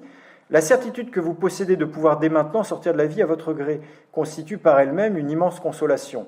En attendant, il nous est toujours loisible de différer 24 heures encore, ne serait-ce que pour savoir ce que contiendront les journaux de demain ou ce qu'apportera le prochain courrier. Vous me direz, le propre de celui qui veut suicider, c'est de ne trouver plus d'intérêt aux journaux et de n'attendre aucun courrier. Mais en tout cas, si on revient à cette psychiatrisation du suicide, on a perdu, ou en tout cas on ne donne pas au suicide le sérieux de l'autonomie de l'individu. Le psychanalyste Pierre-Gilles Guéguin va essayer de prendre au sérieux cette demande. Et il nous dit « La clinique du suicide est pour la psychanalyse celle d'un humain responsable. Elle s'oppose à l'idée qui anime la perspective du soin que le suicide est le résultat d'un enchaînement fatal, d'un trouble de la personnalité héréditaire ou environnementale, ou encore d'une maladie dont l'origine serait biologique ou neuronale. On devrait aussi donc pouvoir prendre au sérieux la possibilité d'un désir rationnel du suicide. C'est ce que suggère également Maël Lemoine. Maël Lemoine, dans son introduction à la philosophie des sciences médicales, alors il évoque un passage un petit peu dur, là encore une fois, oreille fragile, vous pouvez vous boucher les oreilles. Il évoque la tentative en février 2006 de suicide par pendaison d'une femme de 82 ans, vivant seule après le décès de son mari, décès de son mari 18 ans auparavant. Elle est adressée à un psychiatre. L'interrogatoire dresse le portrait d'une femme en pleine possession de ses moyens cognitifs. Sa meilleure amie est décédée 8 mois auparavant. Après une première phase de tristesse, elle confesse surtout de l'ennui. Ses enfants vivent loin et ne viennent qu'à Noël. Nous n'avons pas d'atome crochu, dit-elle, nous ne sommes pas de la même génération. Elle est isolée, ne conduit pas. Du coup, suit un dialogue avec le psychiatre.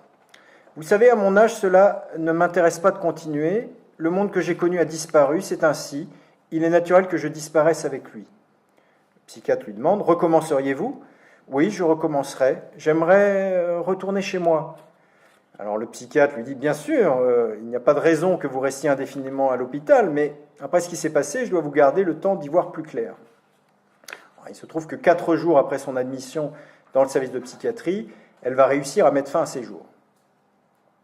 Et là, vous avez un interlocuteur intrigué par l'absence de diagnostic, et le médecin en charge de la patiente se défend et dit « Si vous voulez absolument un diagnostic, je peux vous en trouver un ». L'interlocuteur lui suggère la possibilité d'un suicide qui ne soit pas motivé par une pathologie. Il répond « Le suicide philosophique, ça n'existe pas. Quelqu'un qui commet une tentative de suicide est forcément malade. » Alors c'est vrai que les psychiatres peuvent appeler cela un suicide philosophique, un suicide qui serait la conclusion rationnelle d'une argumentation que chacun pourrait faire sienne dans les mêmes circonstances. La profession peut en reconnaître assez largement la possibilité de principe, mais se défend presque unanimement d'en avoir jamais rencontré d'authentique. Toujours un examen attentif a montré, disent-ils, des éléments de dépression. Alors ce que veut souligner Maël Lemoine à travers cet exemple, c'est que le risque du suicide d'un patient est une préoccupation fréquente chez les psychiatres, mais du coup, la hantise des faux négatifs, c'est-à-dire des cas non détectés, va l'emporter très largement sur le souci des faux positifs, c'est-à-dire des cas détectés à tort comme d'origine médicale, c'est-à-dire dépressive. Le psychiatre est alors poussé à la surmédicalisation qu'il critique bien volontiers dans le principe, mais sa responsabilité professionnelle l'empêche d'adopter une autre attitude. La perte de sens de l'existence est devenue un phénomène médical traité avec des antidépresseurs. Le philosophe ou le sociologue peuvent bien critiquer la surmédicalisation de notre société et souligneront autant que possible l'existence de faux positifs. Mais dans leur vie privée, rares sont ceux qui iront jusqu'à arracher au contrôle médical la tentative de suicide de leur mère âgée. Pourtant, les gens ne mettent pas fin à leur vie avec désinvolture. La question porte sur les limites que l'on peut supporter. Comme le disait déjà Hume, l'âge, la maladie ou l'infortune peuvent faire de la vie un fardeau et la rendre pire encore que son annihilation. Je crois que personne jamais ne s'est défait de la vie tant qu'elle valait la peine d'être vécue. Quatrième point, passage à l'extrême, la médicalisation intégrale de la vie. Obsession moderne de la toute-maîtrise par l'individu. Le suicide est en effet en phase avec l'obsession moderne du refus de toute passivité. Le suicide assisté, l'euthanasie, témoignent d'une conception de la vie où l'on accorde une importance prédominante à la maîtrise de soi et où l'angoisse d'une imprévisibilité n'est pas supportée. Vouloir décider du jour et de l'heure de sa mort, c'est refuser cet élément de passivité du vivant. Notre condition de vivant implique pourtant une part de non-maîtrise et d'imprévisibilité. L'homme veut maîtriser quelque chose dont il n'est pas l'auteur. Ce qui ferait différer ce suicide contemporain des suicides qui ont toujours existé parmi les hommes, ceux dont nous parle Hume, c'est le fait qu'il serait facilité par le groupe et relayé par un personnel médical. Et ça, Francis Bacon, qui devance Descartes de quelques décennies, est peut-être le premier à envisager l'euthanasie sous l'angle de la technique médicale. Dans un ouvrage qui s'intitule « Du progrès et de la promotion des savoirs », Francis Bacon nous dit « L'office de la médecine n'est pas seulement de rétablir la santé, mais aussi d'adoucir les douleurs et souffrances attachées aux maladies. Et cela non pas seulement en tant que cet adoucissement de la douleur, considéré comme un symptôme périlleux, contribue et conduit à la convalescence, mais encore afin de prouver aux malades, lorsqu'il n'y a plus d'espérance, une mort douce et paisible, car ce n'est pas la moindre partie du bonheur que cette euthanasie. Mais de notre temps, les médecins, s'ils étaient jaloux de ne point manquer à leurs devoirs, ni par conséquent à l'humanité, et même d'apprendre leur art plus à fond, n'épargneraient aucun soin pour aider les agonisants à sortir de ce monde avec plus de douceur et de facilité. 1605. La connaissance technique des produits qui peuvent amener une fin sans douleur relèverait alors d'un service que la société devrait à ses membres en fin de vie. On passe d'une situation d'exception transgressive, singulière, compassionnelle, comme il en a toujours existé, et en particulier sur les champs de bataille, on passe donc à une mise en œuvre institutionnalisée, étatisée, où l'on prétendrait avoir dissous par la loi la transgression qu'a toujours représentée la mort donnée à l'autre homme. Alors on a des descriptions de ce genre. Chez Aldous Huxley dans Brave New World, Le meilleur des mondes, on a la description d'un monde où justement la mort est donnée de cette façon, parce que c'est la société qui donne la mort de manière à ce qu'il n'y ait aucune souffrance. Faut-il donc mettre une technique fiable au service du dessein de ceux qui souhaitent se suicider? Faut-il donner un moyen facile de mourir? On a historiquement des exemples de tentatives de suicide qui sont plus que scabreuses, où l'on ne peut qu'avoir de la compassion pour les efforts du pauvre humain. Je vous citerai un exemple parmi d'autres, c'est la mort de Chamfort. On est en 1793. Chamfort représente le comble peut-être du suicide raté. Il est suspecté pour s'être réjoui de la mort de Marat, et sentant que ça va mal tourner pour lui, ne supportant pas l'idée de retourner en prison, il s'enferme dans son cabinet et se tire une balle dans le visage. Le pistolet fonctionne mal, bon là encore, on se met de la cire dans les oreilles. Le pistolet fonctionne mal, et s'il perd le nez et une partie de la mâchoire, il ne parvient pas à se tuer. Il se saisit alors d'un coupe-papier et tente de s'égorger, mais malgré plusieurs tentatives, ne parvient pas à trouver d'artère. Il utilise alors le même coupe-papier pour fouiller sa poitrine et ses jarrets. Épuisé, mettez de la cire dans vos oreilles. Épuisé, il perd connaissance. Son valet, alerté, le retrouvera dans une mare de sang. Malgré tous les efforts de Chamfort pour se supprimer, on parviendra quand même à le sauver. Il mourra quelques mois plus tard d'une humeur dartreuse, en avril 1794. Bon, devant un tel cas de figure, on préférerait que la personne y arrive parfois plus facilement. Faisons d'ailleurs ici une parenthèse, parce qu'on nous donne aussi comme exemple d'euthanasie réussie la mort de Freud. Un exemple qui est donné très souvent. Vous vous rappelez que le médecin particulier de Freud, Max Schur, médecin personnel donc, qui a écrit un ouvrage qui s'appelle « La mort dans la vie de Freud », dit que lorsque Freud l'a rencontré, il lui a dit « Promettez-moi une chose encore, que lorsque viendra le moment, vous ne me laisserez pas souffrir inutilement. » 11 ans plus tard, le 23 septembre 1939, Max Schur met fin au supplice de Freud, qui avait un cancer de la mâchoire, avec une injection de morphine.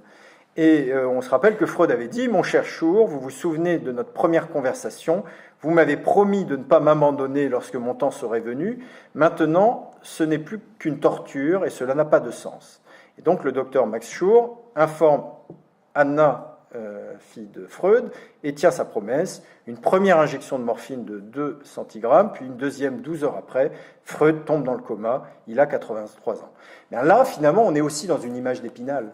On parlait de Tacite, du texte de Tacite tout à l'heure. Là, c'est plus moderne, mais c'est aussi une image d'Épinal. Alors, je dois à Jean-Marie Gomas la reprise critique de ce passage, mais donc c'est dans un article de Jean-Marie Gomas qui s'intitule « Euthanasie, mais de quoi parle-t-on exactement ?»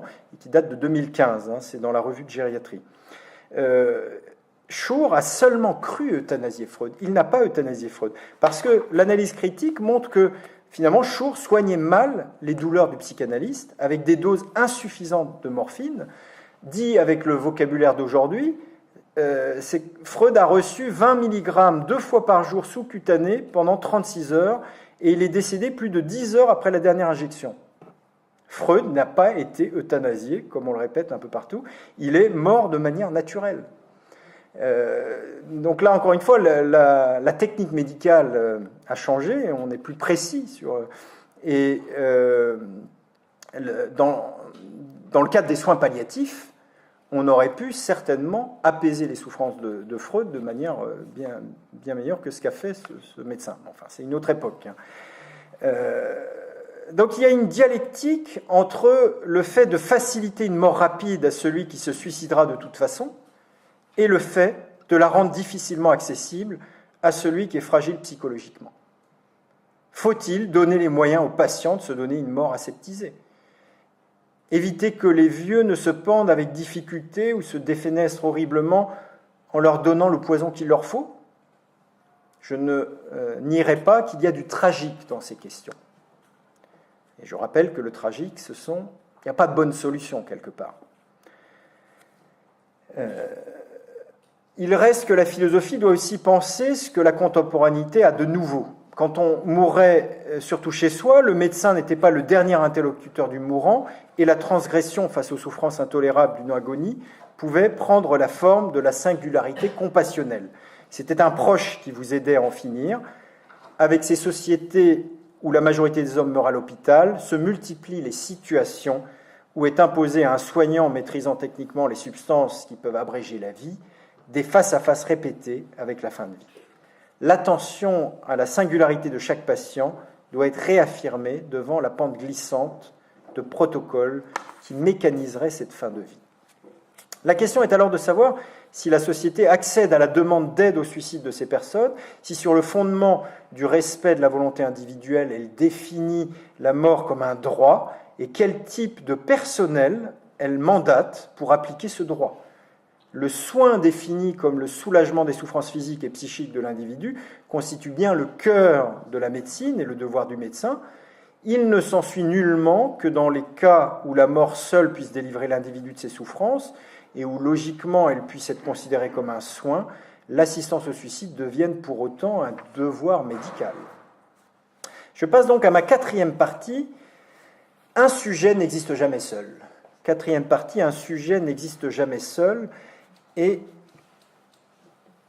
premier point, l'impact sur nos concitoyens vulnérables.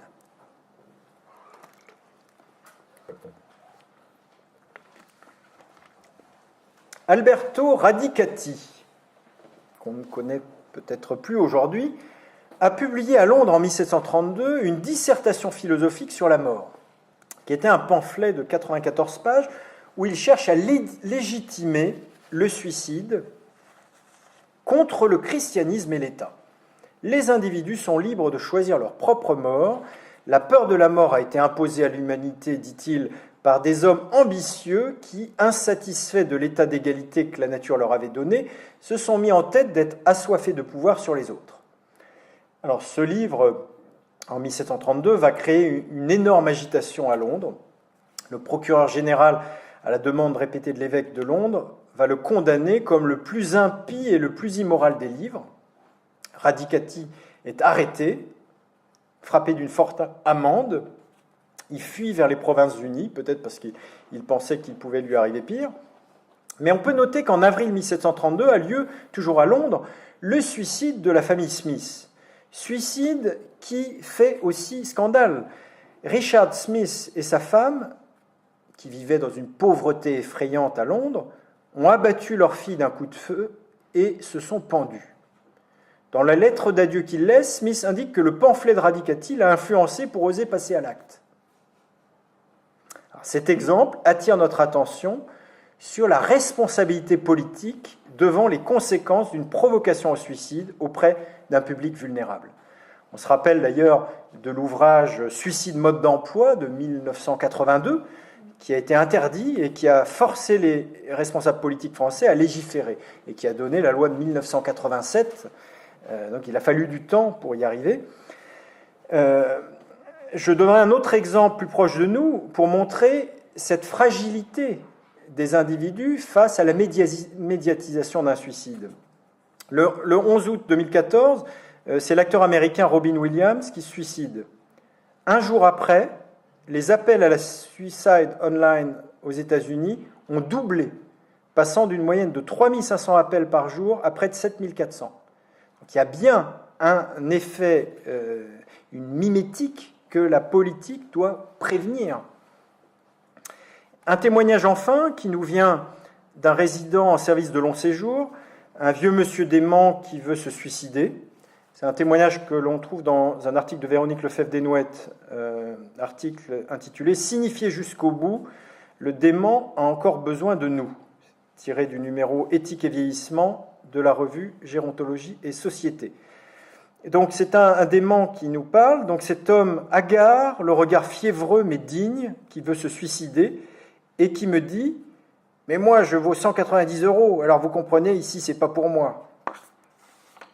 Donc ce type de témoignage pourrait, pour certains, n'avoir aucune valeur scientifique. Ce qui vient d'un dément est décousu. Je vaux 190 €. Ça fera rire du côté des nantis cités dans les Paradise Papers. Mais le dément peut, dans un discours décousu, nous révéler quelque chose de l'inconscient d'une personne fragile. Ici, il fait un lien entre la valeur qui serait la nôtre, qui est traduite de manière capitaliste en une somme d'argent, et l'incitation au suicide. Si je n'ai pas les moyens de vivre dans cette société, c'est qu'il vaut mieux se suicider. Cette phrase prenait place à l'époque même du débat à propos d'une possible dépénalisation de l'euthanasie en France. Lors de ces débats sur la fin de vie, qui ont abouti en 2016 à la loi Claes-Leonetti, les personnels travaillant en EHPAD ont témoigné de cette recrudescence chez les déments, mais aussi chez des résidents sans pathologie déclarée, d'un discours angoissé à propos de suicide ou d'euthanasie organisée par la société. La société voudrait se débarrasser d'eux. Alors bien sûr, les personnes qui prônent l'euthanasie, l'association de la DMD que j'ai citée, ne prônent pas l'élimination de l'euthanasie des personnes démentes, on est bien d'accord. Mais en revendiquant que le pouvoir médical puisse organiser la mort d'un patient, il crée une brèche dans la confiance absolue qui faisait qu'un docteur, ça ne cherchera jamais à vous tuer. Ceux qui saluent la revendication laïque, libertaire et gourmande d'une Anne Baird n'ont pas assez conscience des conséquences que cela peut avoir pour d'autres publics que ceux des intellectuels de la classe dite supérieure. Je cite ici Corinne Pelluchon. Légaliser l'euthanasie, c'est dire aux personnes handicapées ou aux malades mentaux que le suicide est pour eux la meilleure, sinon la seule solution, et que nous n'opposerons aucune résistance à leur demande. Il y a en ce sens un lien entre la légalisation de l'euthanasie et la banalisation du suicide.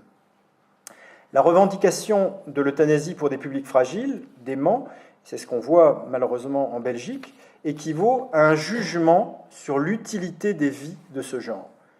Donc sous des atours modernes, nous revenons clairement au nazisme et au programme T4 d'extermination des handicapés mentaux de 1939. Deuxième point, j'ai parlé de l'impact sur les personnes fragiles. Deuxième point, l'impact sur les personnels soignants. En Belgique, un choix a été fait. L'euthanasie est autorisée par la loi.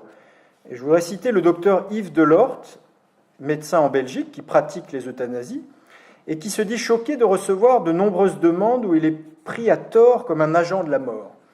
J'essaie d'expliquer depuis des années que ce n'est pas ce que nous sommes. Ma fonction n'est pas d'aider les gens à se suicider.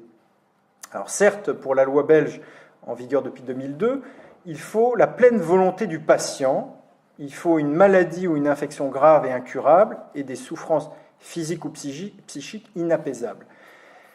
Mais on a vu que faire sauter l'interdit de l'homicide pour un médecin, c'était modifier le rapport de notre inconscient au corps médical. Par ailleurs, la Belgique s'est laissée aller à étendre les euthanasies à des malades déments qui n'ont rien demandé. Donc là, ça bat en brèche la théorie anglo-américaine de l'autonomie de l'individu. La confusion que le docteur Delorte observe dorénavant sur son métier et dont il se plaint est la contrepartie de la transgression de cet aspect du serment d'Hippocrate par la médecine belge. Un médecin, ce ne sera pas toujours celui qui cherchera à vous soigner. Et cet acte transgressif a à être porté par quelqu'un. Et jusqu'à présent, ce quelqu'un est censé être un soignant. C'est l'oubli de cet acte qui est la tâche aveugle de tous les discours pro-euthanasie pleins de lyrisme et de citations de Sartre valorisant le libre arbitre, parce que ces discours sont focalisés sur le patient et jamais sur l'homme qui aurait à vivre après avoir pratiqué l'euthanasie. Je cite encore le médecin belge Yves Delorte. « Il ne faut pas tourner autour du pot ni mentir. Je donne tout de même la mort. Même si la mort par euthanasie en elle-même n'est pas une mort violente, l'acte reste un acte violent. Lors des euthanasies, je suis très impliqué émotionnellement. D'ailleurs, je les espace. Plus d'une fois par mois, ce serait trop. La veille, je suis stressé, je dors mal. Le jour même, je ne travaille pas du reste de la journée. Juste après, il y a une sérénité, mais aussi toujours une émotion, même après plusieurs années. J'ai besoin de réfléchir, de me promener, d'en parler avec mon épouse, avec des confrères. parce que les images de la personne que je viens d'euthanasier restent gravées dans ma tête. Voilà ce dont on ne parle jamais dans les discours qui sont, encore une fois, lyriques et qui valorisent l'autonomie de l'individu, la part d'ombre qui est laissée à d'autres. Dans le discours qui magnifie l'autonomie du sujet, il faudrait également se demander si l'autonomie en est toujours une. Troisième point, les défigurations de l'autonomie. Nous avons certes émis l'hypothèse d'un suicide rationnel, mais méfions-nous quand même. Considérer qu'un individu fait un choix non lucide est aujourd'hui vécu comme une attaque, une intrusion intolérable et une atteinte à une liberté de choix entièrement subjective et qui serait donc absolue. Le problème, c'est que dans bien des situations, nous pouvons nous-mêmes nous dire après coup « je n'étais pas vraiment moi-même » et être reconnaissant si une personne extérieure nous a sauvés de nous-mêmes à ce moment-là. L'autonomie peut être faussée si l'individu parle sous la pression, par exemple, de la douleur. Une personne bipolaire en état maniaque croit avec une parfaite bonne foi à toutes les énormités qu'elle débite. Ce n'est qu'après, avec parfois un traitement au lithium approprié, qu'elle pourra dire rétrospectivement « mais qu'est-ce que je pouvais dire n'importe quoi à ce moment-là ?» Ceux qui veulent se tuer planifient souvent les choses avec une précision méticuleuse qui leur semble très rationnelle sur le moment, mais qui peut tout à fait aller de pair avec une grave dépression qui n'est plus compatible avec une autonomie authentique. Je termine, j'avais beaucoup de choses à dire, peut-être trop, mais je termine, bon, j'imagine que vous aimeriez peut-être aussi un peu intervenir, mais j'ai une dernière partie, est-ce que j'en rajoute une couche ? Cinquième partie, vers une société mesurée, ce que nous dit la loi Claeys-Leonetti.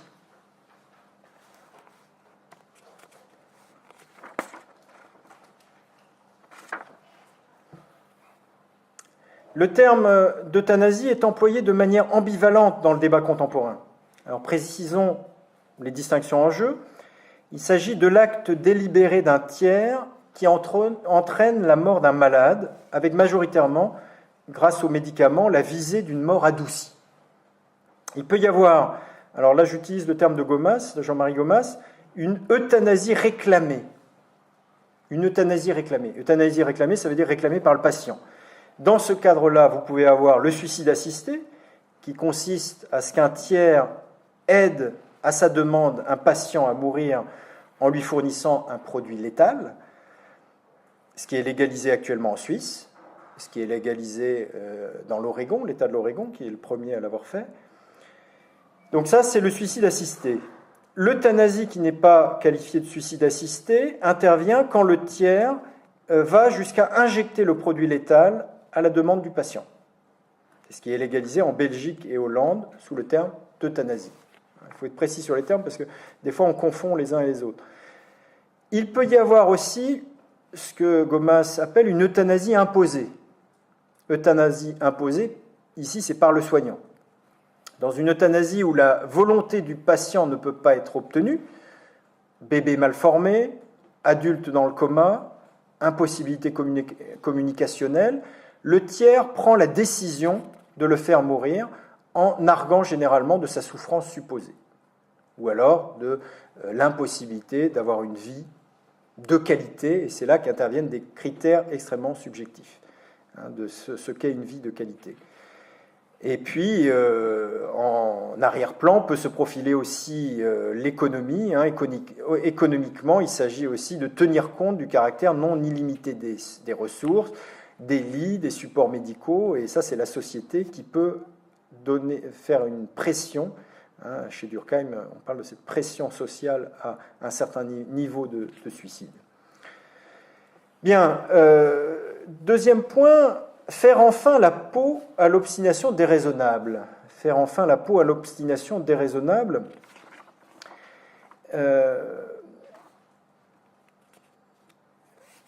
Le concept d'obstination déraisonnable a été développé depuis dans quelques années. Il peut, il présente des difficultés car il n'y a pas de mesure objective de cette situation.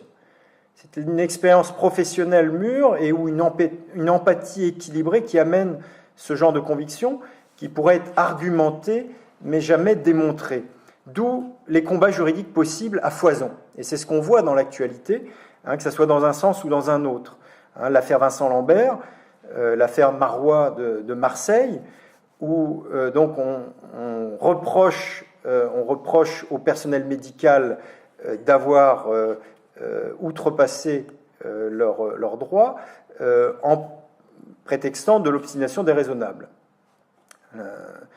Inversement, ou un autre exemple, c'est un patient... non, je vais passer un petit peu là-dessus. Inversement, je dirais, l'obstination déraisonnable n'est pas toujours vécue comme telle par toutes les parties présentes. Et ce n'est pas toujours le corps médical qui se caractérise par un jusqu'au-boutisme maniaque et générateur de souffrance. Pour l'équipe médicale, ce peut être la famille qui pousse à l'obstination déraisonnable.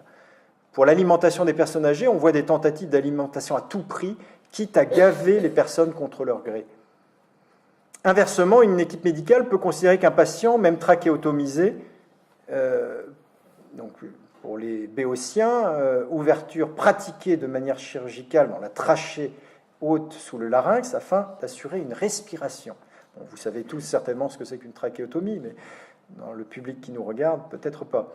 Donc, un patient, même trachéotomisé, aura une vie tout à fait possible, même à domicile, et parfois c'est la famille qui va user du prétexte du refus d'obstination déraisonnable pour réclamer que l'on débranche son proche. Quand le patient peut encore s'exprimer, cela est précieux pour conforter la décision du médecin à l'encontre d'une famille. Le discours contre l'obstination déraisonnable se trouve chez les familles donc pressées, qui parfois voient un héritage à la clé, ou des familles peu aimantes, se débarrasser du vieux qui nous pèse, ça arrive aussi. Dominique Hurel, qui est un médecin réanimateur, donne l'exemple d'une épouse et d'une fille qui considèrent que sauver leur époux et père en le trachéotomisant de manière permanente est de l'acharnement thérapeutique. C'était l'autre terme qu'on employait. On emploie le terme d'obstination déraisonnable médicalement. Maintenant, acharnement thérapeutique semble être un oxymore. On s'acharne, donc c'est pas thérapeutique. Et acharnement, c'est aussi un terme qui était employé par rapport à la bête de proie qui déchiquette sa proie. Obstination déraisonnable, ça correspond à l'obstination qui est nécessaire chez tout médecin, mais quand elle devient déraisonnable, là, le médecin doit savoir garder raison. Donc, ici, c'est la famille, la fille et l'épouse qui considèrent que c'est de l'acharnement thérapeutique que de trachéotomiser leur époux et père. Je cite donc Dominique Hurel, c'est dans un mémoire de master de Paris-Est Marne-la-Vallée de 2015, intitulé « Ces mourants qui dérangent ». L'épouse et la fille du patient, considérant que c'était de l'acharnement thérapeutique, souhaitaient un arrêt de traitement. L'équipe médicale, estimant que ce vieux monsieur avait bien le droit de vivre encore, puisqu'en dehors de cette ridicule histoire de tuyauterie, il allait plutôt bien, il était impossible de faire entendre à ces deux femmes qu'une trachéotomie n'est pas un appareillage d'une épouvantable lourdeur, qu'il n'y a aucune douleur, ni à la mise en place ni au maintien, que des tas de patients vivent trachéotomisés à domicile et s'en trouvent satisfaits. Ne parvenant pas à progresser dans cette situation conflictuelle, il nous est venu à l'idée de retourner voir le patient sans sa famille, de lui exposer la situation dans tous ses détails, de lui poser la question essentielle, considérait-il cela comme de l'acharnement ? Sa réponse a été extrêmement claire, « Je veux vivre ». Il est même parvenu à l'écrire sur une ardoise plastifiée, message qui a pu être photocopié, inséré dans son dossier médical et présenté à sa famille. Le patient a été trachéotomisé, il a pu quitter le service de réanimation pour rejoindre celui de pneumologie. Cela n'a rien retiré de la hargne de ses proches qui invectivaient contre les décisions médicales prises. Voilà, ces mourants qui dérangent, mémoire de Dominique Hurel. Il nous faut protéger le plus faible contre l'interprétation de son entourage, à qualifier sa souffrance d'insupportable ou son état de délabrement physique d'indigne.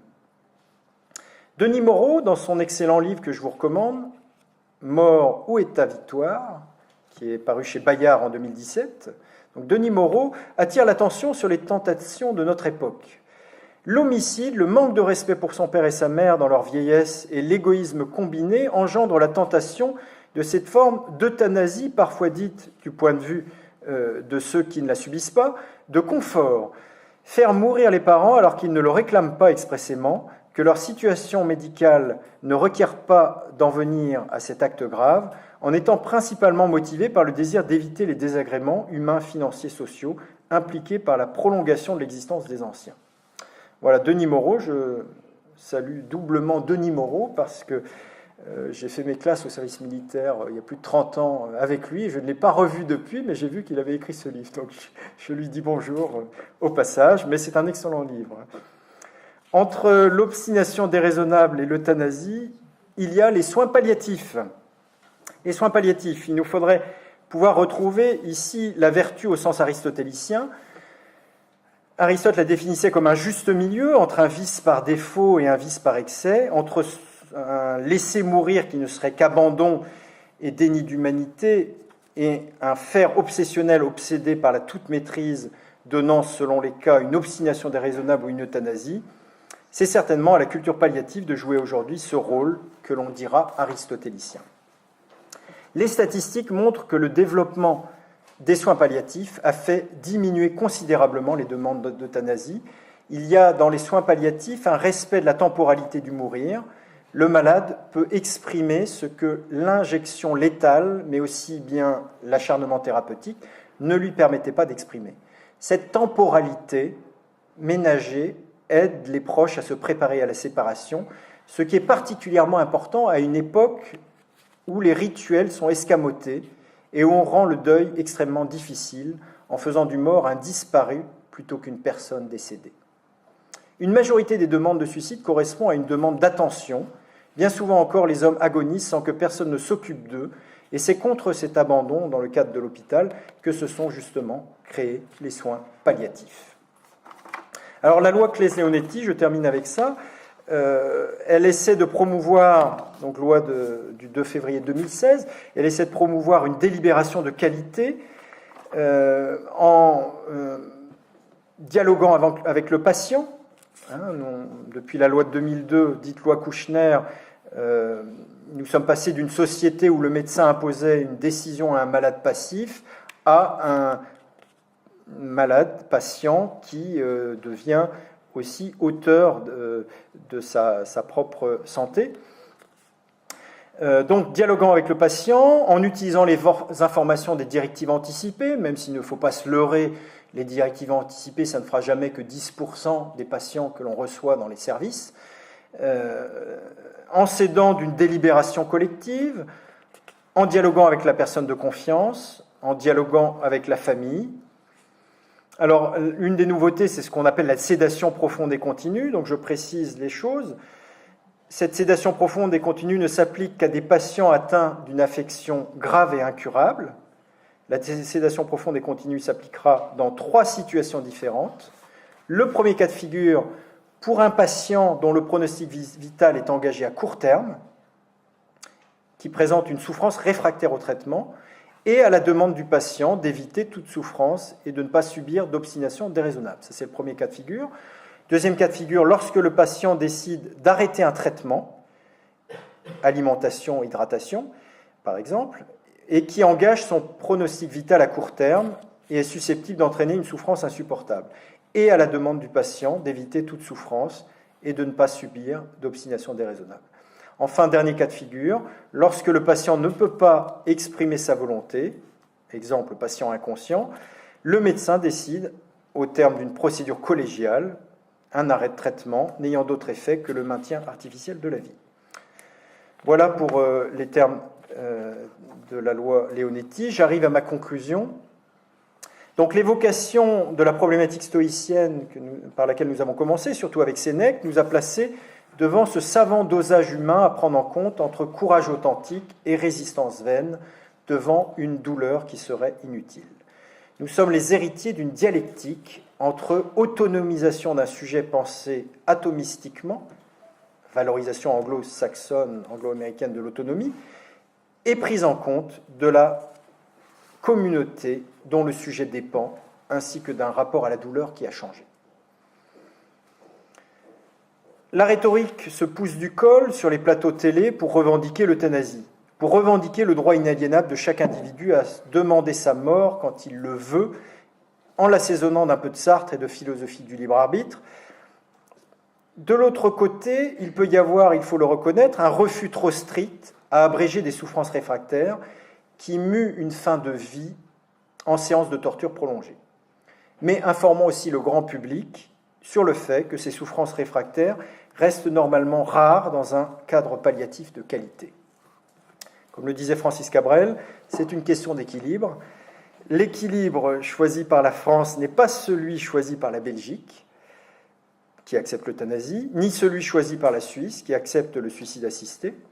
Il y a sans doute une sensibilité nationale propre à chaque pays, ou pour employer un vocabulaire plus marxiste, des rapports de force dans ces choix. Ces choix peuvent n'être que provisoires ou avoir une certaine pérennité. Légaliser l'euthanasie, c'est courir le risque de laisser la société gérer la vie et la mort des individus en fonction de considérations économiques, de gestion de systèmes de santé ou médicales, de mise à disposition d'organes en vue de greffe, avec une conception de la vie digne d'être vécue à géométrie variable. Une loi favorable à l'euthanasie pourrait inciter les personnes vulnérables qui se sentent inutiles à ne pas vouloir coûter davantage à la société. C'est en cela que le consentement du patient ne légitime pas l'acte de supprimer la vie, contrairement à la doxa anglo-américaine. Comme le dit Maurice Halbwachs, lorsqu'il dit « Je désire mourir parce que la vie m'est à charge », il traduit en termes individuels une conviction qui s'exprimerait mieux ainsi « Je me tue parce que les autres sont d'avis qu'un homme dans la situation où je me trouve n'a plus qu'à mourir ». Si Dieu, le roi ou l'État n'ont pas le droit de me tuer, ai-je pour autant unilatéralement ce droit sur moi-même ? Nous ne sommes pas propriétaires de nous-mêmes, comme voudrait le faire croire une philosophie de la volonté se réclamant d'une assise individualiste naïve. La possession de ce que je suis en est partagée avec d'autres. Les autres ne sont pas non plus propriétaires de ma personne. Ce que je suis m'appartient en partie, mais je partage avec ceux qui ont participé à ce que je suis sans que ma volonté n'intervienne. Mes parents, mes frères, mes sœurs et ceux qui me forgent dans l'amour que j'ai pour eux, mon conjoint, mes enfants. Attirons aussi l'attention sur le fait qu'il y a une responsabilité politique à résoudre certains problèmes, responsabilité qui ne pourra pas se volatiliser par un service étatisé d'euthanasie. Le taux de suicide parmi les chômeurs s'est accru depuis les années 90. C'est une responsabilité politique. Dans les prisons de France, le taux de suicide est le plus élevé d'Europe, à part en Lituanie et en Luxembourg. Dans cette sursuicidarité carcérale, on trouve des causes inacceptables, des douleurs dentaires non traitées en 48 heures, des douleurs lombaires terribles. Je cite ici Didier Fassin dans son ouvrage « Violence de la condition carcérale ». Il y a là une responsabilité politique. L'euthanasie ne résoudra pas ces choses.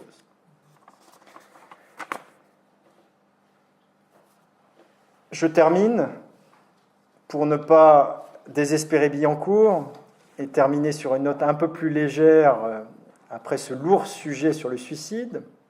Je terminerai avec quelques vers de la poétesse américaine Dorothy Parker, un poème qui s'appelle « Résumé ».